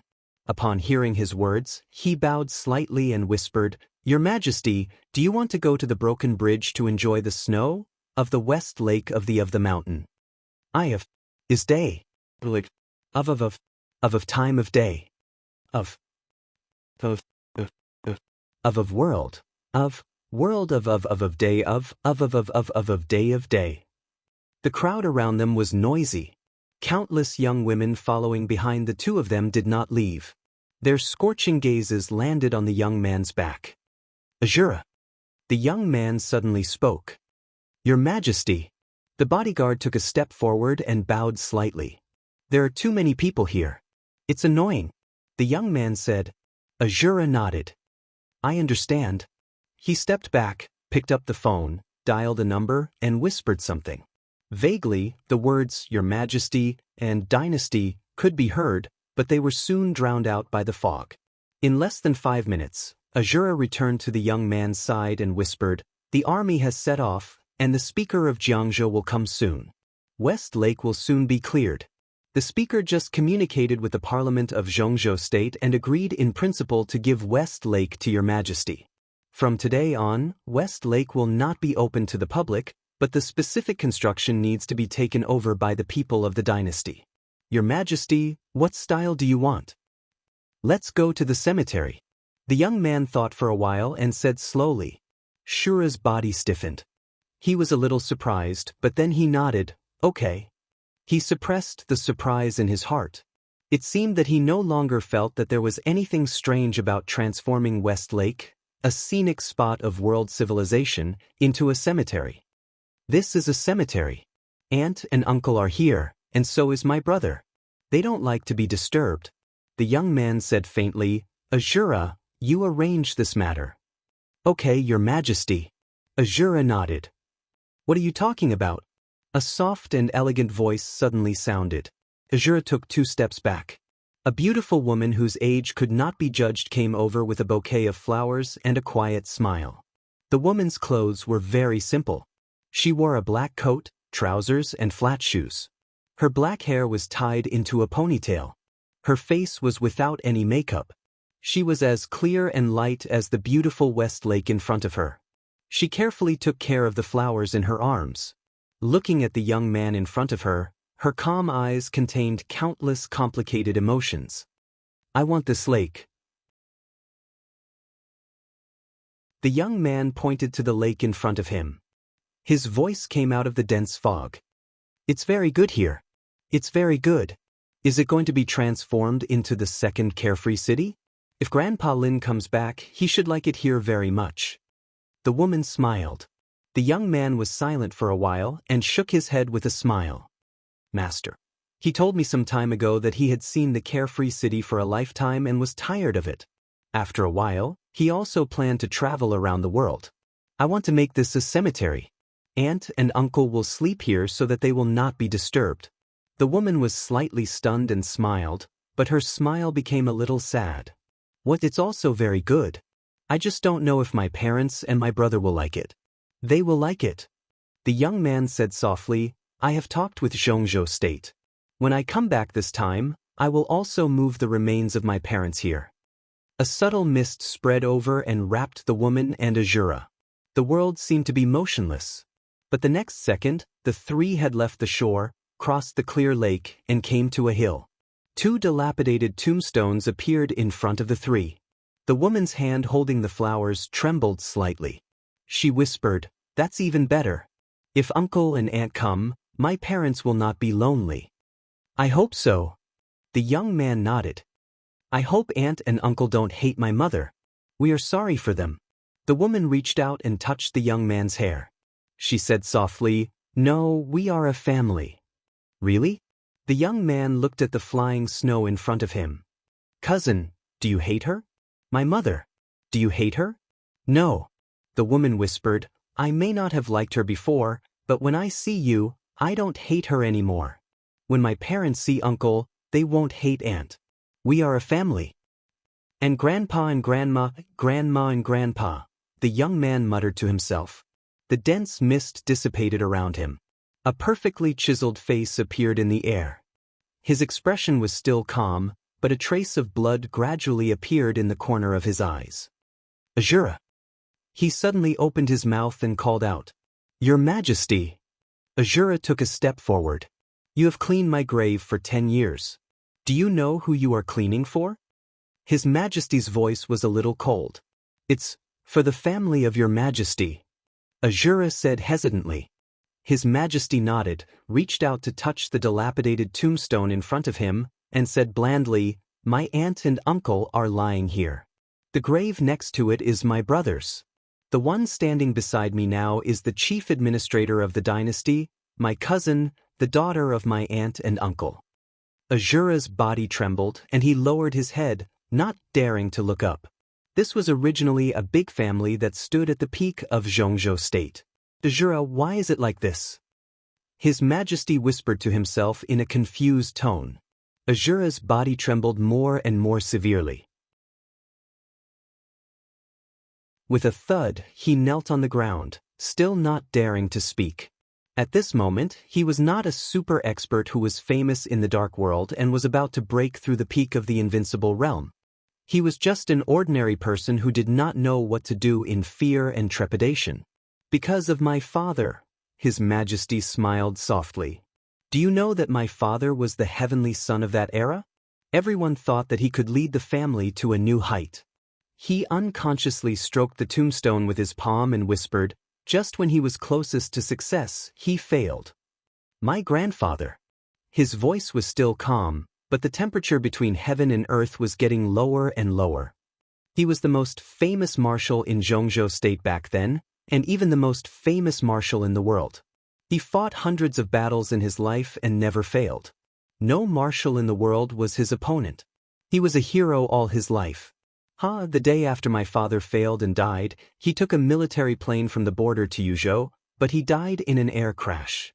His body has not been found until now. Azura's body crawled down and he did not dare to move. These things might have nothing to do with him, but His Majesty was obviously in a bad mood now. In the past few years, more than one invincible realm expert had died in His Majesty's anger, including an expert at the peak of the invincible realm. Although he was His Majesty's henchman, he did not dare to be too relaxed at this time. My grandmother could have become a member of parliament in Zhongzhou State. As soon as the news of my father's death came, the news of my grandfather's death came. She quarreled with my grandfather for many years because of my father. After the news came, she vomited blood and fell into a coma. When she woke up, she went completely crazy and died in a mental hospital in the spring of the next year. My uncle was the speaker of Xianxia. After my grandfather's funeral, he was hit by a car and died on the road as soon as he left the scene. The wind stopped. In an instant, the flying snow tens of thousands of meters above the entire West Lake froze in the air. The extreme coldness spread out with the hill as the center. The army that was ready to clear the West Lake had not arrived yet. The tourists by the West Lake rushed home in a hurry in the extreme cold. My aunt was reported for corruption and bribery. Everything that was reported was unreliable, but some people believed it. She sent my cousin to a friend's house and was thrown into prison. When she was sent to prison, she was 8 months pregnant. My brother was born in prison. On the second day of his birth, it was said that all the bones in his body were crushed. How old was the child? Ha ha ha ha ha ha, he cried in prison all day. All day. My aunt knelt down and begged the prison guards to let her take the child to the hospital, but no one paid attention to her. On the night my brother died, my aunt also died in prison. The woman in front of the tombstone put down the flowers and covered her mouth, not daring to cry out loud. Maybe there was another aunt. I don't know if she counted. After my father's accident, She jumped from the highest building in Huading. Her body was long gone. Do you know what happened next? Later, my mother found my cousin and hid me and my cousin, and then... Oh, sorry, I shouldn't have said this.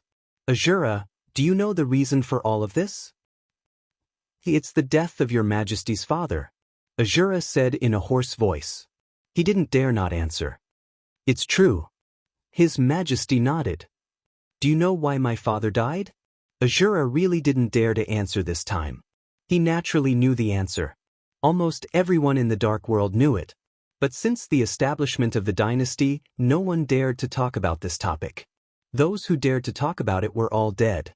His Majesty said it himself, because when my father was closest to success, my mother killed him. For me. She killed my father and put the whole family beyond redemption. That silly woman. Later, she gave birth to me and found my cousin.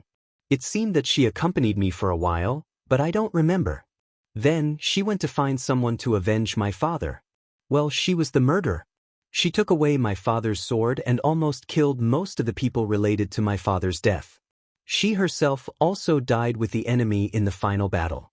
During that time, my cousin and I stayed alone in Huading. My cousin was only 5 or 6 years old at that time. She had to find some clean food for me to eat when she went out to pick up garbage. At that time, we were like 2 stray dogs that could be pinched to death at any time. Later, my master looked for us for a long time before he took us back to the city of happiness in Switzerland. So many years have passed. The Dark World has been talking about that year, and I have also been studying that year. Many times I want to ask why. If someone could have mercy, the whole situation would not have been like this. But there were too few people involved in that year. Until a few days ago, I met the Emperor of Huawu. My sword was on his neck and I asked him why. Do you know how he answered? His Majesty laughed. He said it didn't matter. Because it's not important. I slashed him more than 3,000 times with my sword. I also killed his entire family of 14 and his 3,000 cherry blossom guards. Since he doesn't think that what happened in the past is important, then what I do now shouldn't matter. It really doesn't matter. His Majesty muttered to himself like a calm madman. After all, no matter what I do, those who deserve to die are those who don't deserve to die. He patted the tombstone. They're all dead. But is it over? His Majesty turned around and looked at Azura kneeling in front of him. Tell me, Azura, is it over? Of course it's not over. Azura suddenly raised his head, his eyes blood red. And the Wang family of Beihai. I just received the news that Xiao Tian has officially destroyed the Shenwu core in Africa and destroyed all the industries of the Wang family of Beihai in Africa. In addition, 3 hours ago, Jingzhe led the Holy Disarmament Corps to officially attack the headquarters of the Rothschild family and began to clean up all the allies of the Wang family of Beihai in Europe. The woman's eyes were calm and tough. In less than 2 months, everything the Wang family of Beihai has done around the world will become history. Only Beihai province can be preserved. Azura, Xiao Tian, Jingzhe. They were the 3 experts at the peak of the invincible realm in the dynasty, and they were the 3 experts who were close to breaking through. There was only one such expert in the Wang family of Beihai, and he was in a very special state. The woman suddenly wanted to appreciate the desperate expression of the hostess of the Wang family of Beihai at this time. I don't allow Beihai province to continue to exist. His Majesty was silent for a while and said slowly, but the current president of Zhongzhou state has a very close relationship with the Wang family of Beihai and Senior Lin. The woman hesitated. I'll talk to Master. His Majesty said blandly, as for the president, he has no time. When he retires, I'll let the Wang family of Beihai and the 7 sword-holding families kill everyone. The woman's eyes lit up slightly. Azura's face turned red, and his face was full of ferocious killing intent. Let the Wang family of Beihai kill everyone. A few days ago, there might be people who questioned the authenticity of this sentence. But now, when the whole Dark World was trembling under the sword of the dynasty, no one dared to question all this. The reason for this change was not because of the 3 experts at the peak of the invincible realm in the dynasty. It was because of His Majesty in front of him. His Majesty was invincible. In one day, he traveled thousands of miles and killed 14 emperors at the peak of the invincible realm, but he himself had no supreme power. Several figures appeared on the path at the foot of the mountain. A small group of well-dressed people, who were no longer young, stood on the mountain road. They were a little hesitant and seemed to be afraid to come up. Is it the speaker of Xianxia? His Majesty raised his eyebrows. I'll go and have a look. The woman smiled and turned to go down the mountain. The speaker of Xianxia immediately smiled, trotted over, and bowed repeatedly. Hello, hello. I'm the speaker of Xianxia, Hell. The woman nodded indifferently. What's the matter? I heard that His Majesty is here, so I came to see what you need. The speaker wiped the cold sweat on his forehead and asked softly. We don't need it and will leave right away. Mr. President, if there's nothing else, please go back. His Majesty is in a bad mood and doesn't want to see guests.